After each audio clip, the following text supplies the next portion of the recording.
মেয়েটাকে আমি কত ভালোবাসতাম, কিন্তু মেয়েটা আমার ভালোবাসা কোনোদিনও বুঝলো না। খুব ভালোবাসতাম রিমিকে।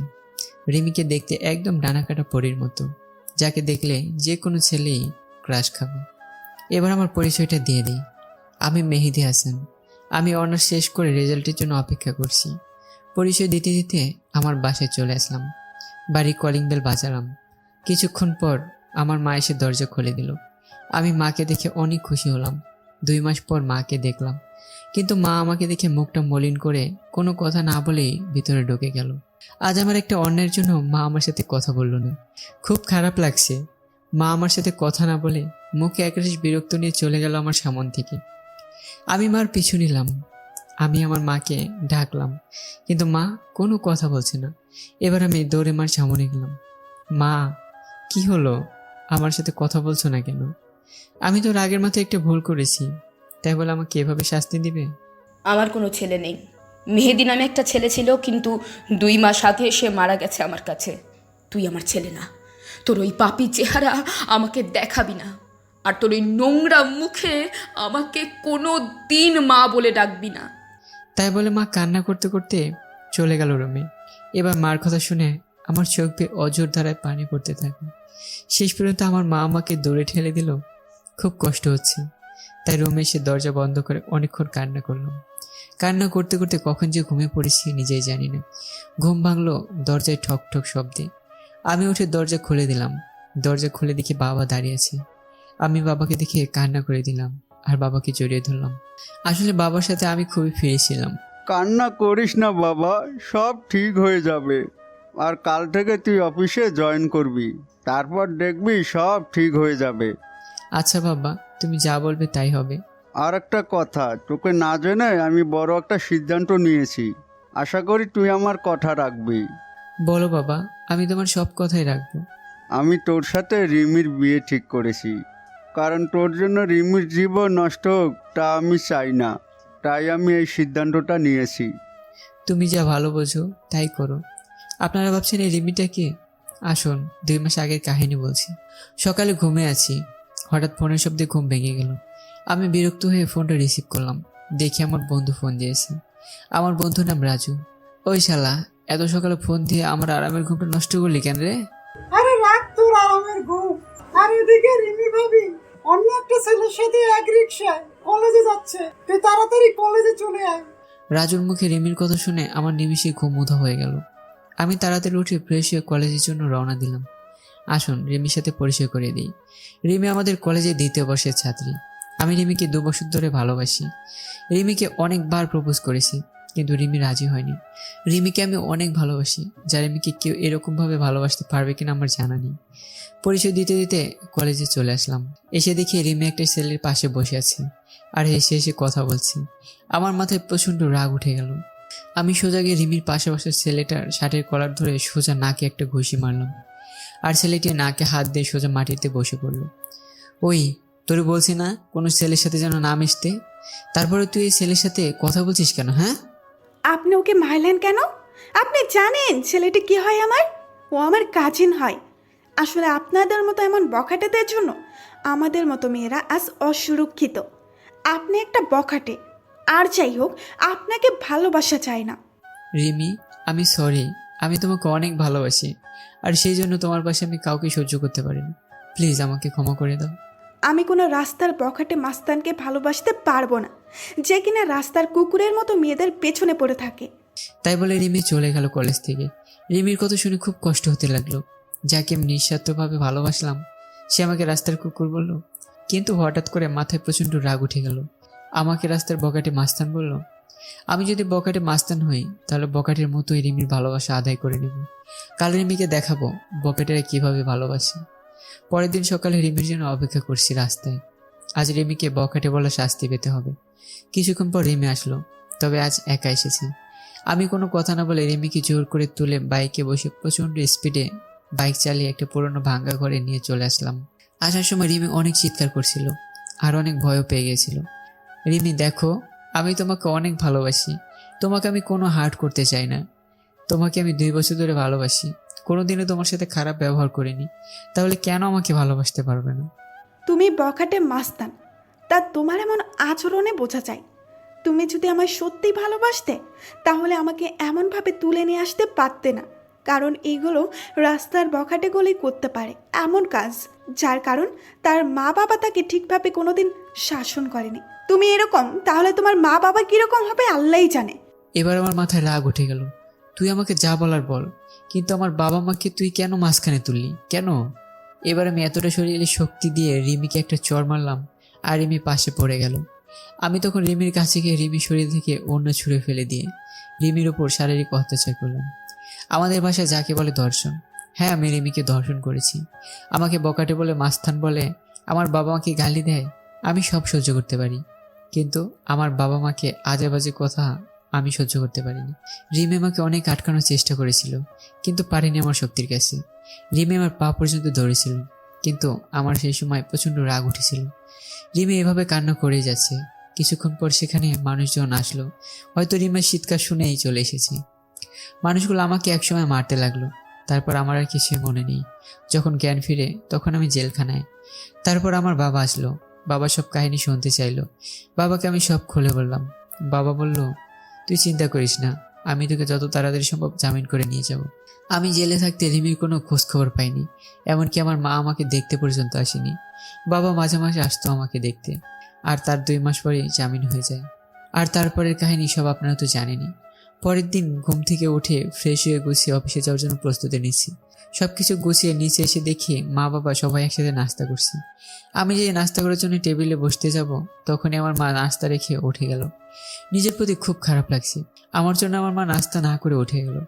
মা আমার সাথে কথা বলা বন্ধ করে দিয়েছে। তারপর আমিও নাস্তা না করে বাবার সাথে অফিসে চলে গেলাম। অফিসে এসে সবার সাথে পরিচয় হয়ে নিলাম। দিনটা খুব ভালোভাবে কাটলো। হঠাৎ করে বাবা মার ডেস্কে আসলো। আগামী শুক্রবার তোর বিয়ে, প্রস্তুতি নিয়ে রাখিস। দেখতে দেখতে শুক্রবার চলে আসলো। কোনো আয়োজন বাদেই বিয়ে হয়ে গেল। শুধু 2 পরিবারের মানুষই ছিল, আর কেউই ছিল না। আমি এখন বাসর ঘরের সামনে দাঁড়িয়ে আর ভাবছি রিমির সামনে কোন মুখ নিয়ে যাব। রিমি কোনোদিন মেনে নিতে পারবে আমাকে? তারপর 3 টাকার সাহস নিয়ে রুমে ঢুকে পড়লাম, কারণ রিমিকে বিয়ে করার ব্যাপারে কোনো আপত্তি ছিল না, কারণ রিমিকে তো আমি ভালোবাসতাম। আর আমার রাগের কারণে রিমির জীবনটা নষ্ট হয়ে গেল। রুমে ঢুকে দেখি রিমি বসে কান্না করছে। আমি রিমের পাশে বসতে যাব, তখনই রিমি আমাকে এক ঝটকায় সরিয়ে দিয়ে বলল, তুই আমার পাশে আসবি না। তোর জন্য আমার জীবন নষ্ট হয়ে গেছে, তোর জন্য আমার বাবা মার সম্মান নষ্ট হয়ে গেছে। তোকে আমি কোনো দিন ক্ষমা করব না, আর তোকে স্বামী হিসাবে কোনো দিন মানব না। তুই কোনো দিন আমার কাছে স্বামীর অধিকার দেখাতে আসবি না। রিমি, আমি তোমাকে এর আগে ভালোবাসতাম, আর এর পরেও বাসবো। সেদিন রাগের মাথায় ওসব কাজ করেছি, প্লিজ আমাকে ক্ষমা করে দাও। আমার ঘুম আসছে, ঘুমাবো। আর রাস্তার পকেটে মাস্তানের সাথে আমি এক কাটে ঘুমাতে পারবো না। আর যদি আবার রাগ হয় তাহলে আবার আমাকে রাস্তার কুকুরদের মতো বুক কর, সেটা তো তুমি খুব ভালোভাবেই পারো। তাই বলে রিমি ঘুমিয়ে পড়লো, আর আমি নিচে বিছানা পেতে ঘুমিয়ে পড়লাম। রিমি আমাকে কোনোদিন মেনে দেবে না সেটা আমি জানতাম, কিন্তু রিমি কেন বুঝে না যে আমি রিমিকে অনেক ভালোবাসি। রিমি বিছানায় শুয়ে পড়লো, আর আমি নিচে একটা চাদর আর বালিশ নিয়ে শুয়ে পড়লাম। সকালে ঘুম থেকে উঠে দেখি রিমি এখনো শুয়ে আছে, কিন্তু রিমি অনেক চেঞ্জ হয়ে গেছে। আগে মেয়েটা অনেক সুন্দর ছিল, এই 2 মাসে রিমি অনেক শুকিয়ে গেছে। মনে হয় নিজের শরীরে যত্ন নেই। রিমি নড়াচড়া করছে, মনে হয় ঘুম থেকে এখনই উঠে পড়বে। তাই আমি তাড়াতাড়ি বাথরুমে ঢুকে পড়লাম ফ্রেশ হতে। ফ্রেশ হয়ে বাইরে বেরিয়ে দেখি রিমি হাঁটু বাস করে বিছানার উপর মাথা নিচু করে বসে আছে। কি হয়েছে রিমি, তুমি এমনভাবে বসে আছো কেন? ফ্রেশ হবে না? এবার রিমি মাথা তুললো, দেখি রিমি কান্না করছে। মুহূর্তের মধ্যে মনটা আমার খারাপ হয়ে গেল। আমি কান্না করি আর যাই করি, আপনাকে না দেখলেও চলবে। যে মানুষটা আমার সব কিছু শেষ করে দিচ্ছে, আমার স্বপ্ন, আশা, ইজ্জত, সে মানুষটা নিমিষেই সব শেষ করে দিয়েছে। তার সাথে আমার এইরকম রুমে থাকতে হচ্ছে। কতটা ঘৃণা করি আপনাকে জানেন আপনি? আপনাকে দেখলে আমার মনে হয় যে নিজেকে শেষ করে দিই। আর আজ পরিস্থিতির কারণে আপনি আমার স্বামী, তাই আমি আমার মতো থাকবো আর আপনি আপনার মতো। আর যদি রাস্তার কুকুরদের মতো যদি আবার আমাকে ভোগ করতে চান তাহলে করতে পারেন, কারণ বিয়ের আগে আপনি একটা মেয়ের বেঁচে থাকার সম্বলকে ছিনিয়ে নিয়েছেন। তাই আপনাকে ঘৃণা করি আর সারা জীবন ঘৃণা করে যাব। আমি কোনো কথা না বলে সোজা বাইরে চলে আসলাম। কিছুক্ষণ হেঁটে বাসায় আসলাম আর ভাবতে লাগলাম রিমিকে কোনোদিনও ইচ্ছার বিরুদ্ধে স্পর্শ করব না। মেয়েটাকে 2 মাস অনেক অপমান সহ্য করতে হয়েছে, তাই রিমি যেন সুখী থাকে, তাই তাকে তার মতোই থাকতে দেব। বাসায় এসে দেখি মা আর রিমি বসে রান্না করছে। মা আর রিমি তারা দুজনে হেসে হেসে কথা বলছে। মনটা ভালো হয়ে গেল যে রিমি মাকে আপন করে নিয়েছে। আমি সোজা রুমে চলে আসলাম, এসে গুছিয়ে নিলাম অফিসে যেতে হবে। ব্যাগ নিয়ে নিচে এসে দেখি মা আর রিমি একসাথে বসে নাস্তা করছে। আমি একটু না অনেক অবাক হলাম, কারণ মা আমাকে ছাড়া কোনোদিনও নাস্তা করেনি। খুব কষ্ট হতে লাগলো। দেখলাম আমার নাস্তাটা টেবিলের এক পাশে রাখা আছে। আমি এবার রিমি আর একবার মার দিকে তাকালাম, দেখি তারা মাথা নিচু করে নাস্তা করছে। আমার ভীষণ রাগ হতে লাগলো, কারণ তারা আমাকে একবারও ডাকলো না নাস্তা করতে। তাই আমি নাস্তা না করে অফিসে চলে গেলাম।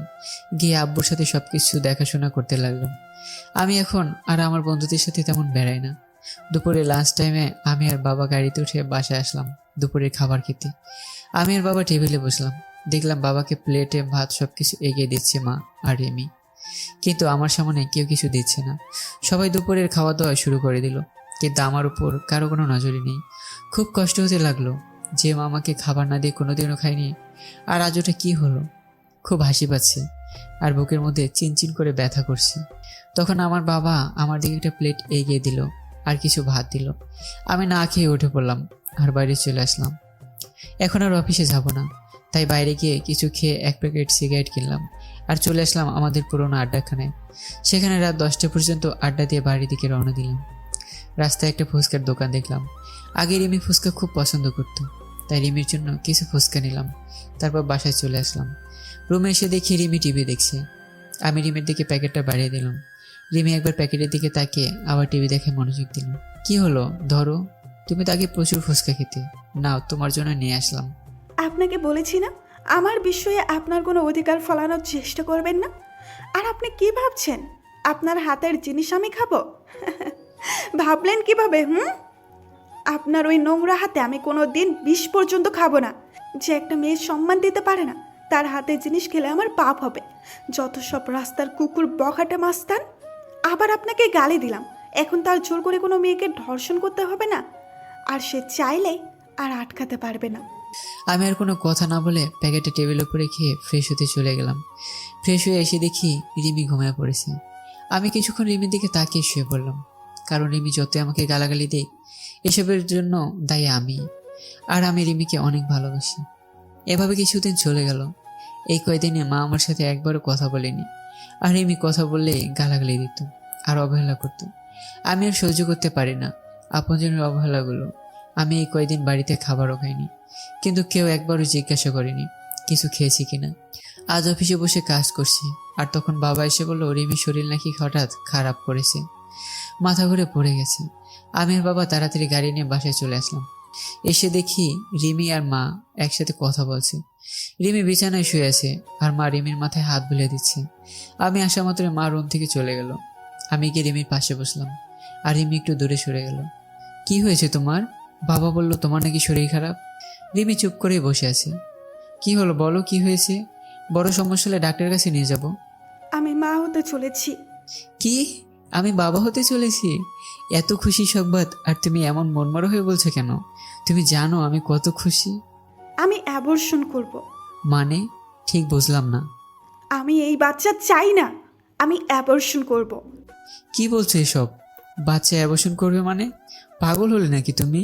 আমি কিছুতেই তা হতে দেব না। আমার বাচ্চা আমি নষ্ট করতে দেব না। আমার পেটে আমি কোনো বখাটে মাস্তান ধর্ষণকারীর বাচ্চা রাখতে পারবো না। আমার পেটে কোনো অমানুষের বাচ্চা রাখতে দেব না। তাই আমি ডিসিশন নিয়েছি, আমি অ্যাবর্শন করব। রিমি, তুমি যা শাস্তি দেবে আমাকে দাও, কিন্তু আমার নিষ্পাপ বাচ্চাকে তুমি কোনো ক্ষতি করো না। সে তো আর কোনো দোষ করেনি। প্লিজ তুমি এমন করো না। তুমি আমাকে যা শাস্তি দেবে আমি সব মাথা পেতে নেব, কিন্তু আমার বাচ্চাটাকে কোনো ক্ষতি করো না। তোমার পায়ে পড়ে প্লিজ প্লিজ এমন শাস্তি দিও না। আমার পেটে যে বাচ্চা সে একটা অমানুষের বাচ্চা, একজন বখাটের বাচ্চা। সে নিজের ভালোবাসা পাওয়ার জন্য একটা মেয়েকে জীবিত লাশ করে দিতে পারে, আর তার বাচ্চা বড় হলে তার বাবার মতো হবে না সেটা কেউ বলতে পারে না। তাই আমার পেটে কোনো অমানুষের বাচ্চা পেটে ধরে রাখতে পারবো না। আর এই বাচ্চা যদি বড় হয়ে তার বাবার মতো অমানুষ হয়, তাই আগে থেকেই আমি পৃথিবীতে কোনো অমানুষ নিয়ে আসতে পারবো না। প্লিজ রিমি, তুমি আমাকে যা বলার বলো, কিন্তু আমার বাচ্চাকে কিছু বলো না। আমি তোমাকে কথা দিলাম, আমার বাচ্চা পৃথিবীর আলো দেখার সাথে সাথেই তোমার থেকে অনেক দূরে নিয়ে যাব। আমার বাচ্চার চেহারা পর্যন্ত তোমাকে দেখতে দেব না, তার আগেই আমি সব কিছু ছেড়ে চলে যাব।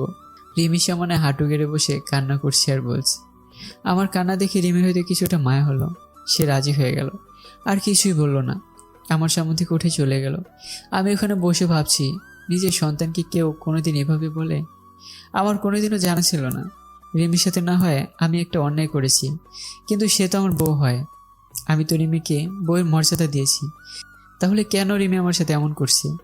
রিমিকে তো আমি অনেক ভালোবাসি, রিমি কেন বোঝে না?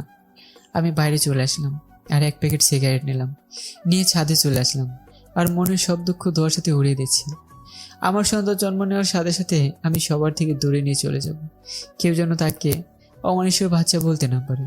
রিমি তো আমার সন্তানকে কোনোদিনও মেনে নেবে না, তাই সবার বোঝা হওয়ার আগে আমি আমার সন্তানকে নিয়ে অনেক দূরে চলে যাব, চাইলেও আর খুঁজে পাবে না কেউ। সিগারেটটা শেষ করে নিচে চলে আসলাম, এসে দেখি সবাই একসাথে বসে রাতের খাবার খাচ্ছে।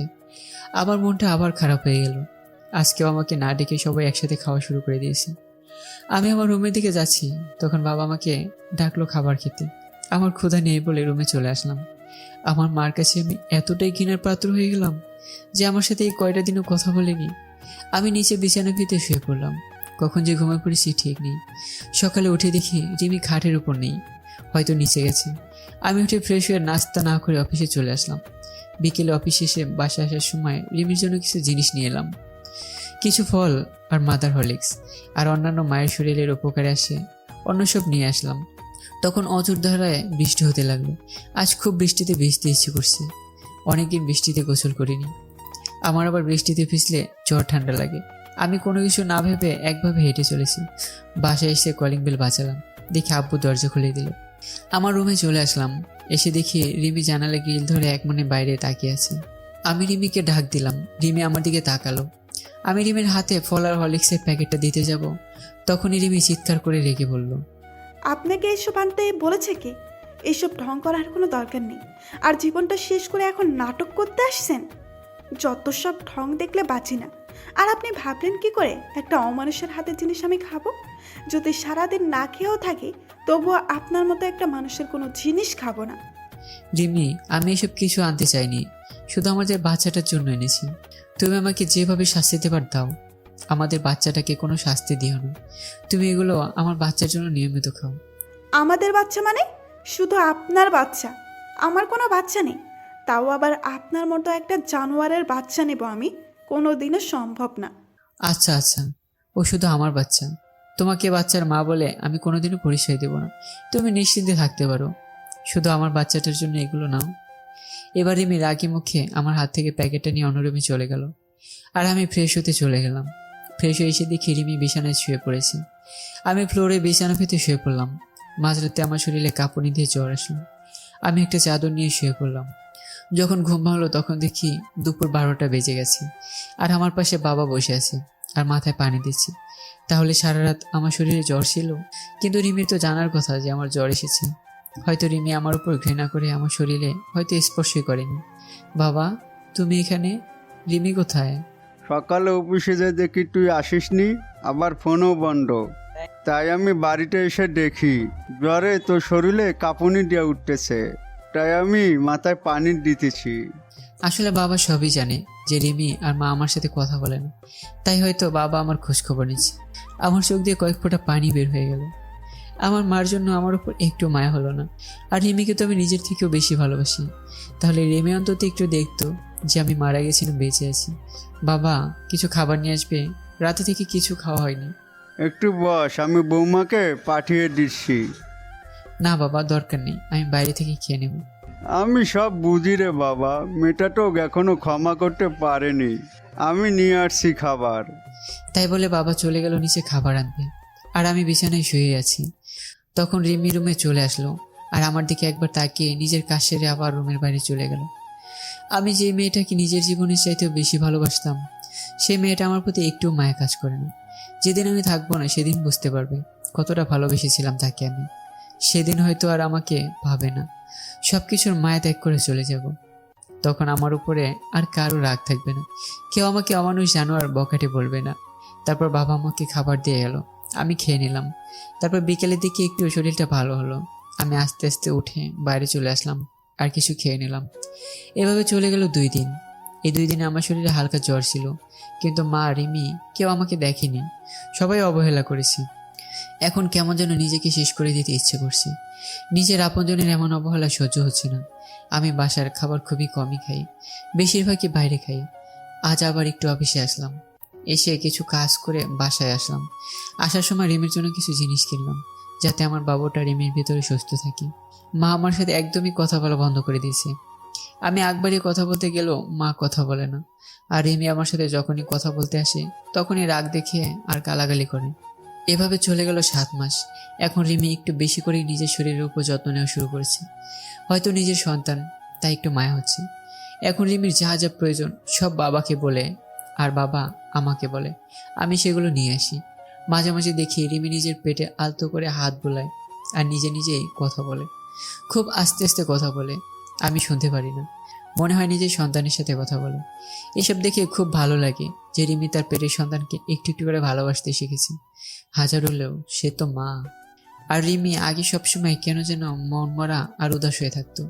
এখন আর আগের মতো থাকে না, আবার আগের মতো স্বভাবটা ফিরে আসছে। আর এখন রিমি আমার দিকে কেন আর চোখে তাকায়, তবে মাঝে মাঝে আমি সেগুলো দেখেও না দেখার ভান করে থাকি। হয়তো নিজের বাচ্চাটার সাথে আমার উপরে একটু মায়া জন্মতে শুরু করেছি, কিন্তু সেদিক থেকে আমার কোনো ইচ্ছাই নেই।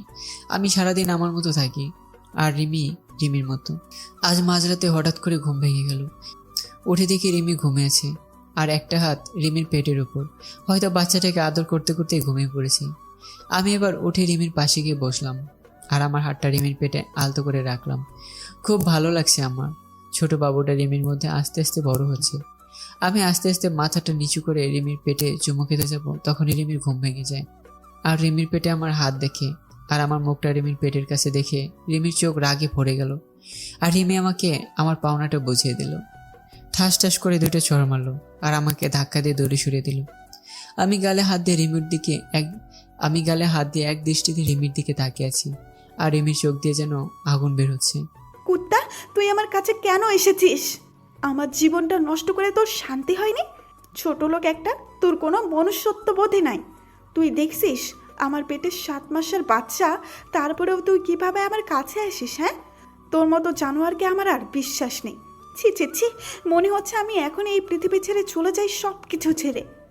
প্লিজ রিমি, তুমি বিশ্বাস করো, আমার কোনো খারাপ উদ্দেশ্য ছিল না। আমি আমার সন্তানকে একটু স্পর্শ করতে চেয়েছিলাম।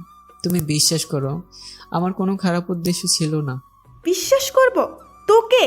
তুই ভাবলি কি করে তোর মতো একটা ছোট লোক জানোয়ার রাস্তার কুকুরকে বিশ্বাস করব?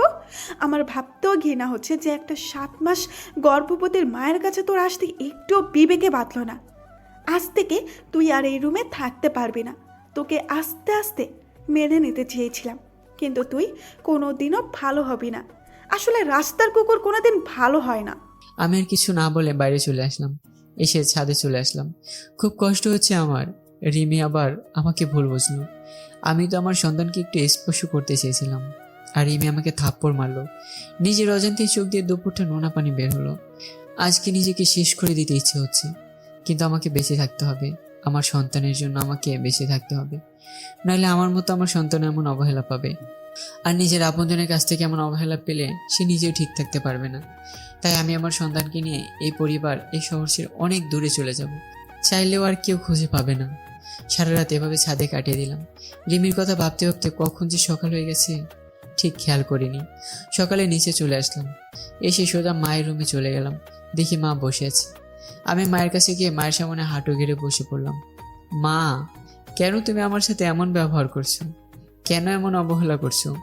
তুমি তো জানো আমি অবহেলা একদম সহ্য করতে পারি না।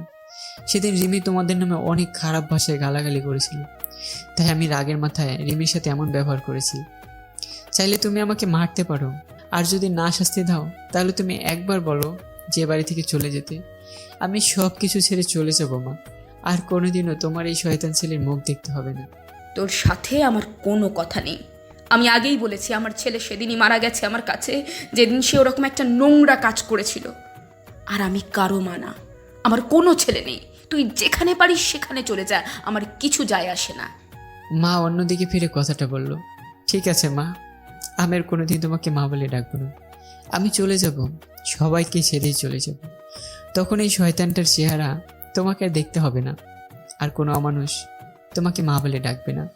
আমি মায়ের রুম থেকে চলে আসলাম নিজের রুমে। রুমে ঢুকে দেখি রিমি বাথরুমে ফ্রেশ হচ্ছে। আমি তাড়াতাড়ি গুছিয়ে নিলাম অফিস যাওয়ার জন্য, যাতে রিমির ফ্রেশ হওয়ার আগে আমি অফিসে চলে যেতে পারি। রিমির বাথরুম থেকে বের হওয়ার আগে আমি অফিসে চলে আসলাম। বাইরে থেকে কিছু নাস্তা করে অফিসে প্রবেশ করলাম। সারা দিন অফিস করে বিকেলে যখন ছুটি হলো, তখন ভাবলাম এখন বাসায় গেলে রিমি মা হয়তো আমাকে দেখে আবার বিরক্ত হতে পারে।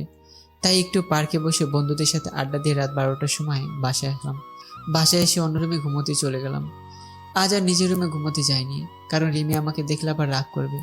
আবার মাঝরাতে আমি কিছু করবো ভেবে সারা রাত জেগে থাকতে পারে, আর সারা রাত জেগে থাকলে আমার বাচ্চাটার ক্ষতি হতে পারে। তাই আজ অন্য রুমে গিয়ে ঘুমিয়ে পড়লাম। এভাবে আরও 1 মাস চলে গেল। এই 1 মাস আমি কারোর সাথেই কথা বলিনি, মানে কেউ আমার সাথে কথা বলেনি। শুধু বাবা কথা বলতো আমার সাথে। আর কথা বলবে কিভাবে, আমার সাথে এখন কারোই দেখা হয় না। খুব সকালে উঠে অফিসে যাই আর ফিরি অনেক রাত করে, তাই কারোর সাথেই দেখা হয় না আমার। আর যদিও ভুল করে মা অথবা রিমি সামনে চলে আসে, তখন আমি মাথা নিচু করে চলে আসি। আর এই 1 মাস আমি কোনোদিনও বাসার খাবার খাইনি। হয়তো আমার জন্য রান্না করাই বন্ধ হয়ে গেছে। একদিন সকালে আমার ঘুম থেকে উঠতে দেরি হয়ে গেছে, তাই আজ আর সকালে বাসা থেকে বের হতে পারিনি।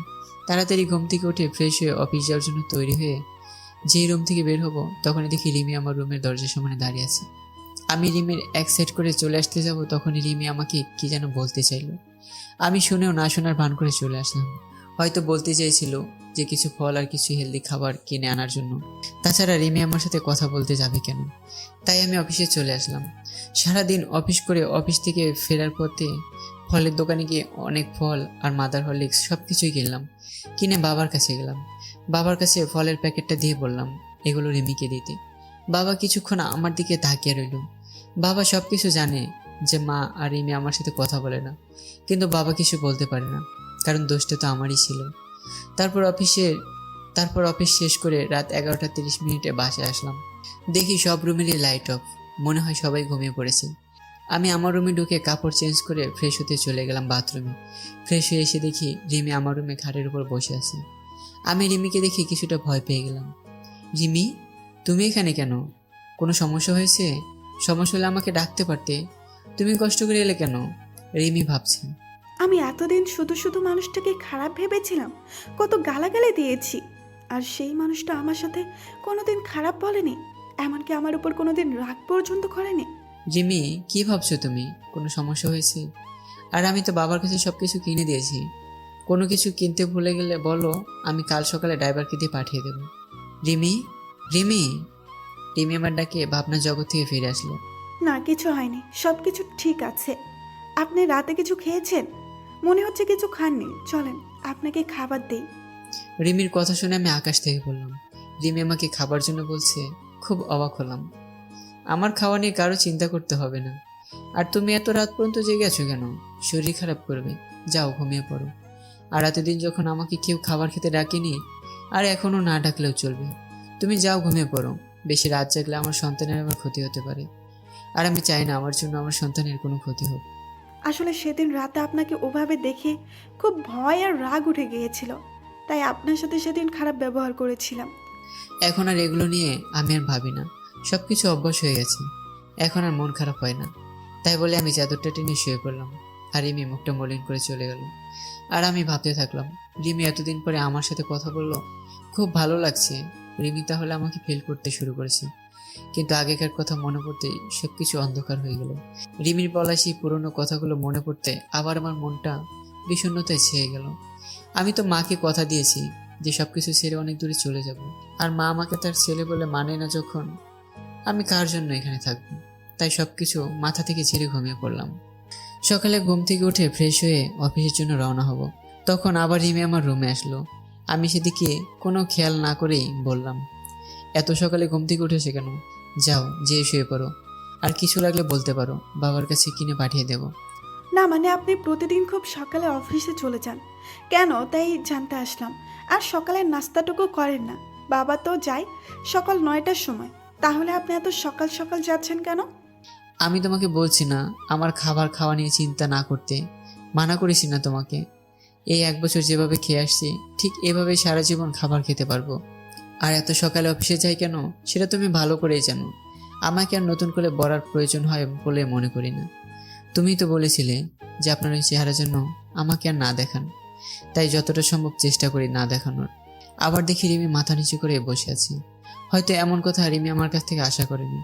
আমি আর এক মুহূর্ত দাঁড়িয়ে না থেকে চলে আসলাম বাইরে। নিচে এসে দেখি টেবিলে সব নাস্তা রাখা আছে, হয়তো রিমি আমার জন্য তৈরি করেছে। আমি রেস্টুরেন্ট থেকে কিছু নাস্তা করে অফিসে প্রবেশ করলাম। অফিসে কাজ করতে করতে দুপুরের সময় হয়ে গেল। সবাই লাঞ্চ করতে চলে গেছে, এমনকি বাবাও চলে গেছে বাসায় লাঞ্চ করতে।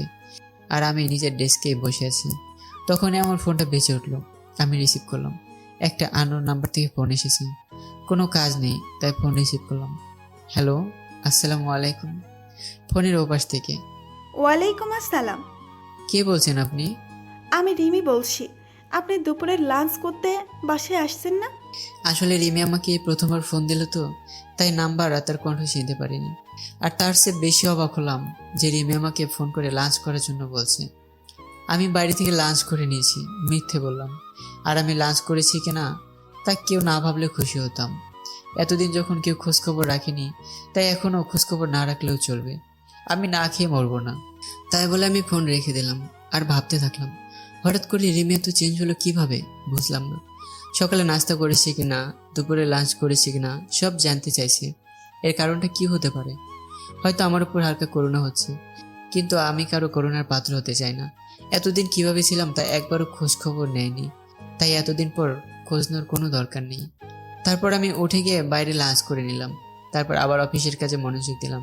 অফিস শেষ হয়ে গেল আর আমি বাইরে বের হয়ে আমার প্রতিদিনের কাজ করতে থাকলাম।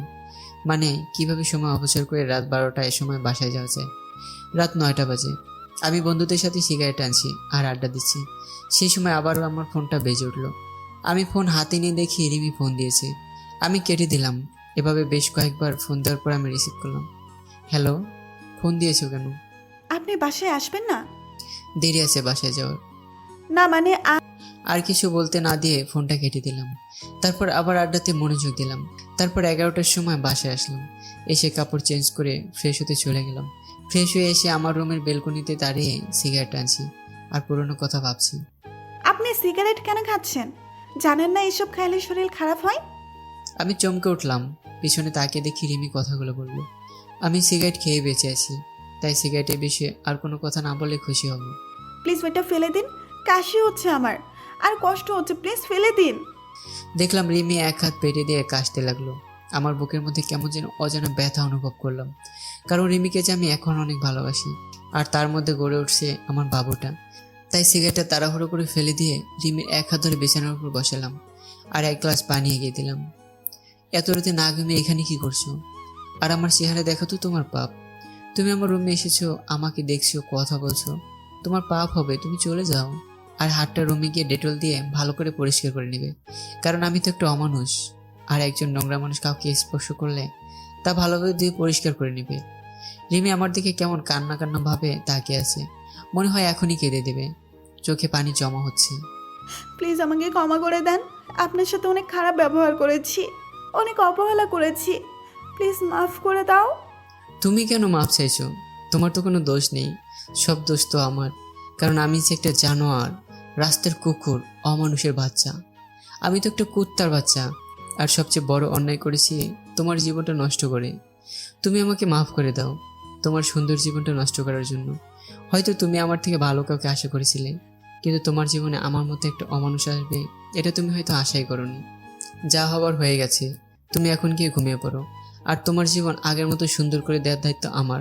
তুমি আবার আগের মতো চলাফেরা করবে, শুধু আমার বাবুটা বাইরে আসতে দাও, তোমাকে চিরদিনের জন্য সুখী করে দেব। যাও, অনেক রাত হয়ে গেছে, বেশি রাত জাগলে শরীর খারাপ করবে, তাই ঘুমিয়ে পড়ো।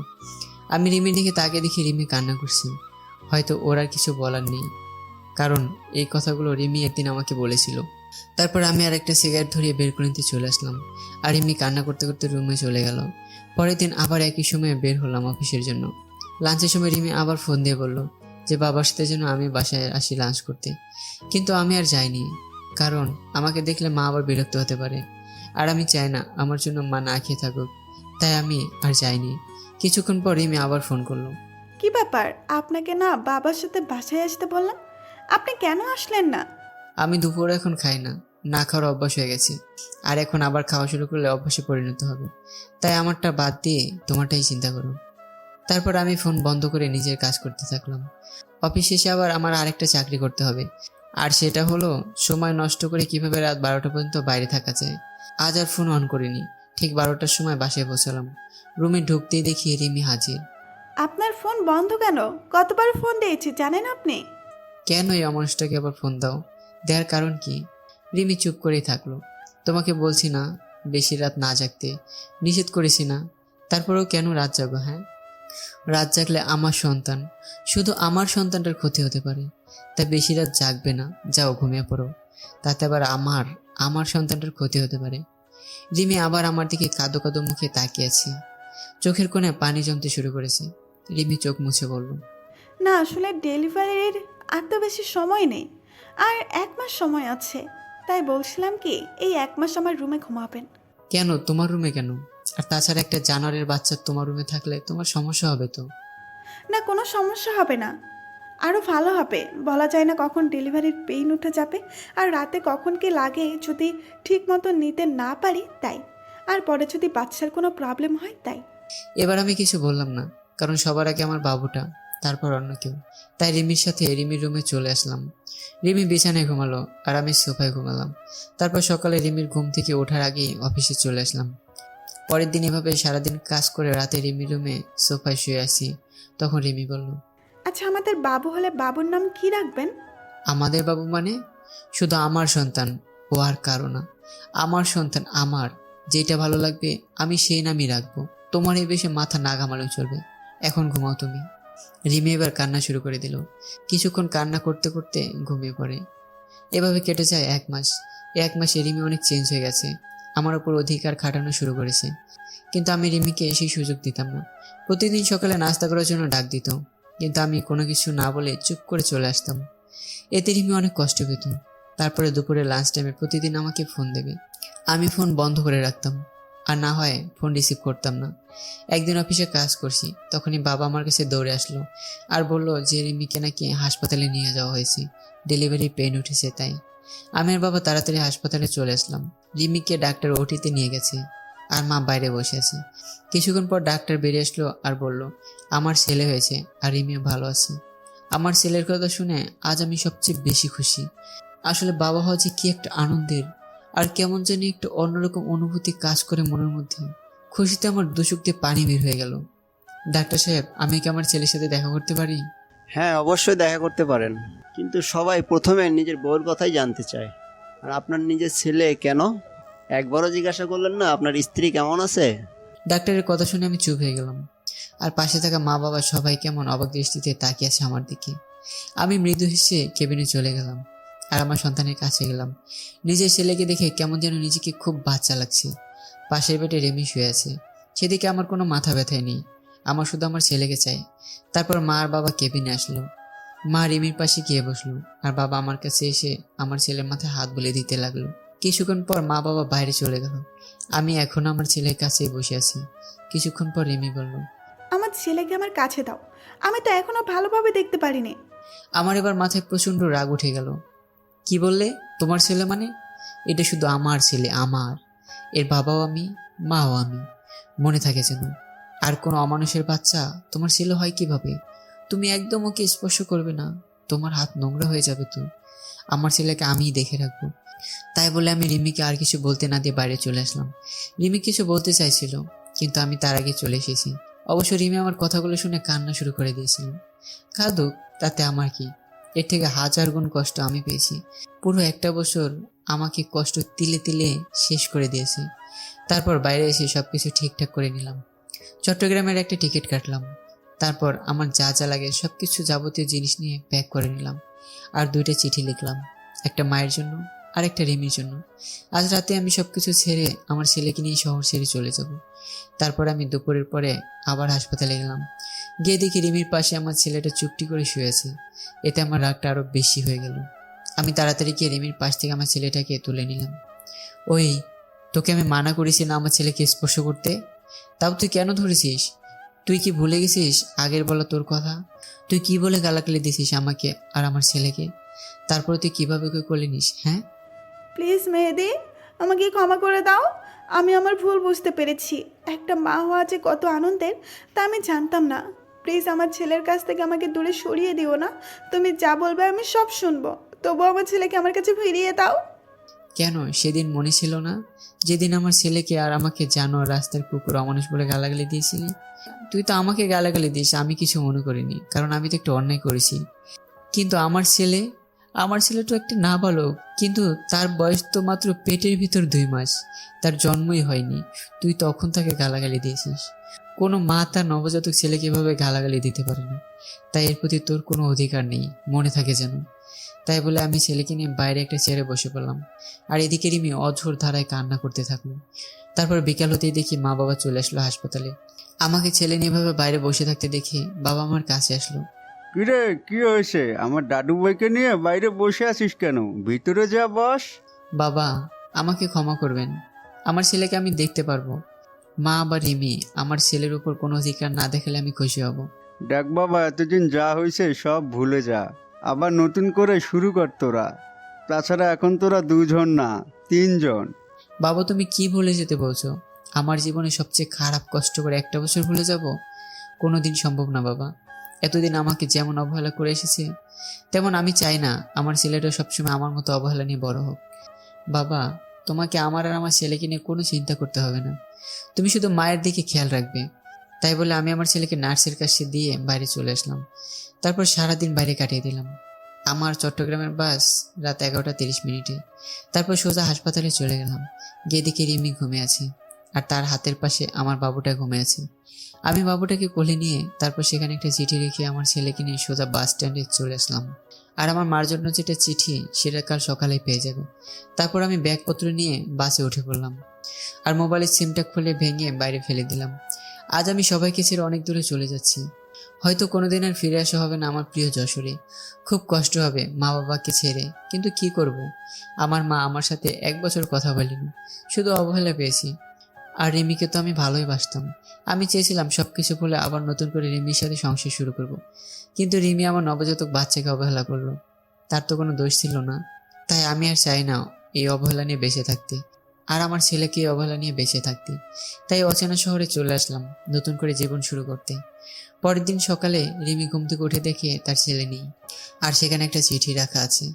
আর এদিকে সকালে মার কাছে একটা চিঠি পৌঁছে দিল এক অচেনা ছেলে। মা চিঠি পড়তে লাগলো। মা, তুমি যখন আমার চিঠিটা পাবে তখন হয়তো আমি তোমাদের থেকে অনেক দূরে চলে এসেছি নতুন করে জীবন শুরু করতে। মা, আমি জানি তোমাদের ছেড়ে থাকতে খুবই কষ্ট হবে, কিন্তু তাও আমাকে মানিয়ে নিতে হবে। আমি যে 1 বছর তোমাদের কাছ থেকে অবহেলা পেয়েছি সেটা আমি সহ্য করতে পারতাম না মা, জানো খুব কষ্ট হতো। মাঝে মাঝে মনে হতো এই পৃথিবী ছেড়ে চিরতরে চলে যাই, কিন্তু আমি আমার ছেলের জন্য নিজের ক্ষতি করিনি, কারণ আমার যদি কিছু হয়ে যেত তাহলে আমার মতো আমার ছেলেটা এমন অবহেলা নিয়ে বড় হতো। আর আপনজন অবহেলা করলে কতটা কষ্ট হয় সেটা শুধু আমি জানি। তাই আমি তোমাদের ছেলে অনেক দূরে চলে যাচ্ছি। আমি তো তোমার কাছে সে 1 বছর আগেই মারা গেছি, তাই আর তোমাদের ছেলে বলে পরিচয় দিতে হবে না। আর আমার এই পাপী নোংরা চেহারা তোমাকে আর দেখতে হবে না। তাই আমি আমার ছেলেকে নিয়ে অনেক দূরে চলে যাচ্ছি মা, যেখানে কোনো অবহেলা নেই। যদি কোনোদিন ভুল করে থাকি ক্ষমা করে দিও মা। ইতি, তোমার অবহেলার পাত্র। মা চিঠিটা পড়া মাত্রই কান্না করে দিল, আর তাড়াতাড়ি উঠে হাসপাতালে যেতে লাগলো। এদিকে হাসপাতালে রিমি আমার দেওয়া চিঠি পড়তে থাকলো। রিমি, তুমি হয়তো জানো না, তোমাকে আগে 2 বছর যেভাবে ভালোবাসতাম ঠিক সেভাবে এখনো ভালোবাসি, কিন্তু আমার ভালোবাসা তুমি বুঝলে না। মনে করেছিলাম জেল থেকে বের হয়ে আমি তোমাকে বিয়ে করে দুজনেই সুখী থাকবো, কিন্তু বিয়ে হলো, আমরা সুখী হতে পারলাম না। তুমি যদি চাইতে তাহলে আমাদের সংসারটা আজ অন্যরকম হতে পারত, কিন্তু তুমি চাওনি, কারণ আমি যে একটা অমানুষের বাচ্চা, জানোয়ারের বাচ্চা, তাই না? তুমি তো একদিন বলেছিলে আমার গর্ভে কোনো অমানুষের বাচ্চা ধারণ করতে পারবো না, কিন্তু আমি তোমার প্রতি কৃতজ্ঞ যে আমার ছেলেটাকে তোমার গর্ভে ধারণ করার জন্য। আর তুমি যেদিন আমাকে ভুল বুঝে থাপ্পড় মেরেছিলে সেদিন জানো কতটা কষ্ট পেয়েছিলাম। আর তুমি কি বলেছিলে? আমাকে ক্ষমা করে দাও। আমি সেদিন রাগের মাথায় উল্টাপাল্টা বলে ফেলেছি, তাই না? রিমি, তুমি কি জানো মানুষ রাগের মাথায় সবসময় সত্যি কথা বলে, আর তাই সেদিন তুমি যা বলেছো হয়তো সব সত্যি, আর আমি তোমার জীবন নষ্ট করেছিলাম। আজ সেই জীবন থেকে আমি চিরতরের জন্য আমার ছেলেকে নিয়ে চলে যাচ্ছি। তুমি তো একদিন বলেছিলে তোর মতো পাপের চেহারা আমি দেখতে চাই না, তাই আমি তোমার কথা রাখার জন্য চলে যাচ্ছি। আর আমার ছেলেকে আর কোনোদিন অমানুষ বলে গালাগালি করো না। তুমি পারলে যত খুশি গালাগালি আমাকে দিও। আমার ছেলেকে আমি কেমনভাবে গড়ে তুলবো জানি না, কিন্তু তোমাদের মতো অবহেলা করব না, যেভাবে তোমরা আমাকে করেছো। তাই আমি চিরদিনের জন্য তোমাদের ছেড়ে চলে যাচ্ছি কোনো এক অজানা শহরে। যদি পারো আমাকে ক্ষমা করে দিও। ইতি একটা অমানুষ। রিমি আমার তো চিঠি পেয়ে পাগলের মতো কান্না করতে থাকলো, আর মেহেদি বলে চিৎকার করতে থাকলো। তখনই মা আসলো রিমার রুমে, আর রিমি মাকে জড়িয়ে ধরে চিৎকার করে কান্না করতে থাকলো, আর বারবার মেহেদি, ফিরিয়ে আনো আমার ছেলেকে, ফিরিয়ে দাও। বলে চিৎকার করে কান্না করতে থাকলো। আর এদিকে আমি আমার ছোট ছেলেকে নিয়ে অজানা শহরে চলে আসলাম। কাউকে চিনি না, কোথায় থাকবো নিজেই জানি না। পরের দিন আমি আমার ছেলেকে নিয়ে একটা চায়ের দোকানে বসে আছি। আমি হালকা নাস্তা করে আমার ছেলের জন্য দুধ কিনে তাকে কষ্ট করে খাওয়ালাম। অনেক হয়েছে, এবার আমার ছেলের একটা নাম রাখতে হবে। তাই আমি আমার ছেলের নাম আব্দুল্লাহ আল সামি রাখলাম, কিন্তু আমি তাকে সামি বলে ডাকবো। আপনারাও ডাকতে পারেন সামি বলে। তারপর দোকানে আর কিছুক্ষণ বসে থাকার পর হঠাৎ করে দোকানদার বলল, কি ব্যাপার, আপনি এতটুকু বাচ্চা নিয়ে এভাবে ঘুরে বেড়াচ্ছেন কেন? আর বাচ্চার মা কোথায়? আসলে আমি শহরের নতুন, তাই কাউকে চিনি না, আর থাকার একটা জায়গাও নেই, আর বাচ্চার মাও নেই। আমি তার মা বাবা। তারপর দোকানদার কি যেন ভেবে বলল, আপনি চাইলে আমার বাড়ির পাশে ছোট একটা বাড়ি আছে, আপনাদের দুজনের থাকার জন্য বেশ ভালো জায়গা। আমি দোকানদারের কথা শুনে বেশ খুশি হলাম। আমি আর কিছু না ভেবে তার কথায় রাজি হয়ে গেলাম।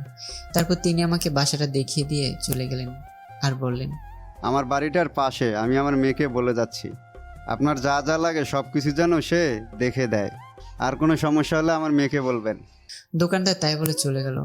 আর আমি ঘরটা একটু দেখে নিয়ে কাজ শুরু করে দিলাম, মানে ঘর গোছানোর কাজ। কিছুক্ষণ পর দেখি একটা অচেনা মেয়ে আসলো রুমে।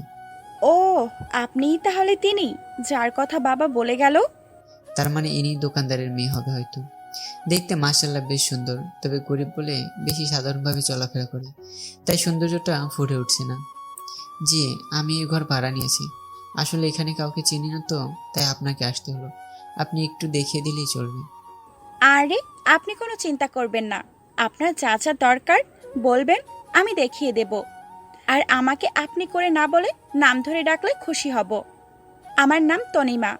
তনিমা বললেই খুশি হব। ও আচ্ছা, নাম ধরে ডাকবো। তখনই স্বামী মানে আমার ছেলে কেঁদে উঠলো, আর তামিমা বলল, এখানে একটা বাচ্চা কান্না করতেছে কোথায়? আমি তাড়াতাড়ি গিয়ে স্বামীকে কোলে তুলে নিলাম, কিন্তু কান্না থামার কোনো নামগন্ধই নেই। এই বাচ্চাটা কার? কার বাচ্চা চুরি করে নিয়ে আসছেন? বলেন কার বাচ্চা, নইলে কিন্তু লোকজন ডাকবো আমি, আর বলবো আপনি একটা বাচ্চা পাচারকারী। আমি বাচ্চা চুরি করতে যাব কেন? এটা আমার ছেলে, আমি ওর বাবা, আর আমি কোনো বাচ্চা পাচারকারী না, বুঝলে? তাহলে বাচ্চার মা কোথায়?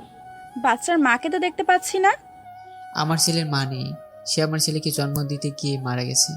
এখন থেকে আমি ওর মা বাবা। ও, তা আগে বলবেন তো। আর বাচ্চাকেও এভাবে কোলে নেয়?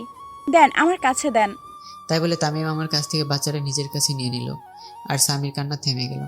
আসলে বাচ্চারা মাতৃত্বেই বেশি মানায়। আচ্ছা, আপনি ঘরটা গোছান, আমি আপনার ছেলেকে দেখছি। তাই বলে তামিমা স্বামীকে নিয়ে বাইরে চলে গেল, আর আমি ঘরটা গোছানো শুরু করলাম। ঘর গোছানো শেষে আমি বাইরে গিয়ে দেখি স্বামী তামিমার কোলে আরামে ঘুমিয়ে আছি। দেখে খুব ভালো লাগলো, কারণ সারাটা দিন বাসের মধ্যে ভালো করে ঘুমোতে পারিনি। দেন স্বামীকে আমার কাছে দেন, রুমে শুয়ে দিয়ে আসি। আপনার কাছে দিলে আবার ঘুম ভেঙে যাবে। আমি নিয়ে যাচ্ছি, চলেন। তারপর তামিমা স্বামীকে বিছানায় রেখে চলে আসবে, তখনই বলল, আচ্ছা, আপনার নামটাই তো জানা হলো না। আমার নাম মেহেদি হাসান, আমাকে মেহেদি বলে ডাকলেই হবে। ও আচ্ছা, দুপুরে আমাদের বাসায় খাবেন? বাবা বলে গেছেন যেন দুপুরের খাবার আমাদের বাসায় খান। আমি শুধু মাথা নাড়িয়ে ইশারা করে হ্যাঁ বললাম। তারপর আমি নিজের ঘরে চলে আসলাম, আর কিছু টুকটাক কাজ করে নিলাম। আসার সময় কিছু টাকা নিয়ে এসেছিলাম, এখন আপাতত এই টাকা দিয়ে চালাতে হবে। আর কিছুদিনের মধ্যে একটা চাকরি জোগাড় করতে হবে, কিন্তু আমি চাকরি করতে গেলে স্বামীকে দেখবে কি? তারপর আমি দুপুরের সময় বসে আছি, তখনই তামিম আমার জন্য খাবার নিয়ে আসলো, আর স্বামীর জন্য ফিডারে করে দুধ নিয়ে আসলো। আপনি আবার কষ্ট করে নিয়ে আসলেন কেন? আমাকে বলে আমি গিয়ে নিয়ে আসতাম। তা কি করে হয়? আপনি তো আমাদের মেহমান, তাই আপনার ভালো মন্দ দেখার সব দায়িত্ব আমার। তারপর আমি তামিমার কাছ থেকে দুধের ফিটারটা নিয়ে স্বামীর মুখে খাওয়াতে যাব, তখনই তামিমা বলল, এসব কাজ আপনাদের না, এসব কাজ আমাদের, তাই আপনি খেয়ে নিন, আমি স্বামীকে দুধ খাওয়াচ্ছি। তারপরে আমি দুপুরের খাবার খেতে লাগলাম, আর তামিমা স্বামীকে কোলে তুলে খুব যত্ন করে খাওয়াতে লাগলো। মনে হচ্ছে স্বামী তার মায়ের কোলেই দুধ খাচ্ছে, আর তামিমা মনে হচ্ছে তার নিজের ছেলেকে কোলে তুলে যত্ন করে দুধ খাওয়াচ্ছে। এভাবেই চলছিল আমাদের দিনগুলো। এখন আমার থেকে তামিমা স্বামীকে বেশি খেয়াল করে, খুব আদর করে স্বামীকে। স্বামী যেন তার নিজের মাকে পেয়েছে, আর তামিমা আমাকেও বেশি কেয়ার করে। আর হ্যাঁ, তামিমার মা বেঁচে নেই। তনিমার বাবা সারাদিন চায়ের দোকানে কাজ করে, আর তনিমা সারাদিন স্বামীকে নিয়ে পড়ে থাকে। আমি কিছুদিন ধরে ভাবছি আমি একটা চাকরি করব, কারণ বাড়িতে বসে থাকতে সবসময় ভালো লাগে না। আর এখন স্বামীকে নিয়ে বেশি চিন্তা করি না, কারণ স্বামীকে দেখাশোনা করার জন্য তনিমা আছে। কারণ আমার থেকে তনিমা স্বামীকে বেশি দেখাশোনা করে। প্রায় সবসময় স্বামী তনিমার কাছেই থাকে, আর তনিমা কেমন যেন সবসময় আমাকেও কেয়ার করে, সবসময় খোঁজখবর নেয়, কখন কোনটা লাগবে সবকিছু তনিমা নিয়ে আসে। তারপর আমি কিছুদিনের মধ্যে একটা চাকরি পাই, আর পরশু চাকরিতে জয়েন করতে হবে। তনিমা শোনো, বলছি আমি একটা চাকরি পেয়েছি, আর ভাবছি চাকরিটা করব, কিন্তু স্বামীকে দেখে রাখবে কি? তাই তুমি যদি স্বামীকে একটু দেখে রাখবে। তো আমাকে বলছেন কেন? যান না চাকরি করেন। আর এতদিন স্বামীকে মনে হয় অন্য কেউ দেখে রাখছে, যে আজ আমাকে বলছে দেখে রাখতে। এতদিন অন্য মানুষ দেখে রাখছে, আমি না হয় এখন দেখে রাখবো। আসলে আমি কথাটা ওভাবে বলতে চাইনি। আমার থেকে তো তুমি ওকে বেশি দেখাশোনা করো, তাই তোমাকে একটু বললাম। এখন তো আর আমি সেই সকালে যাব, আর ফিরতে ফিরতে সন্ধ্যা হয়ে যাবে, তাই বললাম আর কি। আপনি কোনো চিন্তা করবেন না, স্বামীকে আমি ভালোভাবে দেখে রাখবো। আর স্বামী তো আমারই ছেলে নাকি? কি বললে? স্বামী তোমার ছেলে মানে? কই কখন বললাম? আমি তো বলছি সে তো আমার ছেলের মতোই। ও ঠিক আছে। কিছুদিন ধরে দেখছি তনিমা কেমন যেন সবসময় মনে মনে কী সব বলে, আর কেমন সবসময় আর চোখে আমার দিকে তাকিয়ে থাকে। আমি বুঝতে পারছি তনিমা আমাকে ভালোবাসতে শুরু করেছে, কিন্তু এটা যে কোনোদিনও সম্ভব না, কারণ আপনারা তো সবই জানেন, কিন্তু তনিমা তো আর জানে না। তবে আমি বুঝতে পারছি তনিমাকে ছাড়া স্বামীকে লালন পালন করা সম্ভব না। আর তনিমা কেমন যেন স্বামীকে নিজের ছেলের মতোই দেখাশোনা করে। আর তনিমা মেয়েটাও অনেক ভালো, কোনো অহংকার নেই তার মধ্যে। তারপর আমি অফিস জয়েন করলাম। তনিমা এখন আমাকে প্রতিদিন সকালে সব কিছু গুছিয়ে দেয়। সকালে উঠে নাস্তা তৈরি করে দেবে, তারপর সন্ধ্যার পর নিজের স্বামীর মতো করে রাতের খাবার নিয়ে অপেক্ষা করে। কিন্তু তনিমা যা ভাবছে তা কোনোদিনও হবার নয়। তনিমাকে আমার সব কিছু বলতে হবে, নইলে পরে অনেক বড় সমস্যা হতে পারে। তাই ভাবলাম তনিমাকে সব কিছুই বলে দেব। আমি সকালে অফিসে যাচ্ছি, তখন তনিমার বাবা আমাকে ডাক দিলেন। আমি তনিমার বাবার কাছে গিয়ে সালাম দিলাম। তনিমার বাবা সালামের উত্তর দিয়ে বলল যেন রাতে তাদের সাথে একসাথে খাবার খাই, আর কিছু কথাও আছে, তাই রাতে এক জায়গাতেই কথাটা বলবে। আমি এত কিছু না ভেবে অফিসে চলে আসলাম।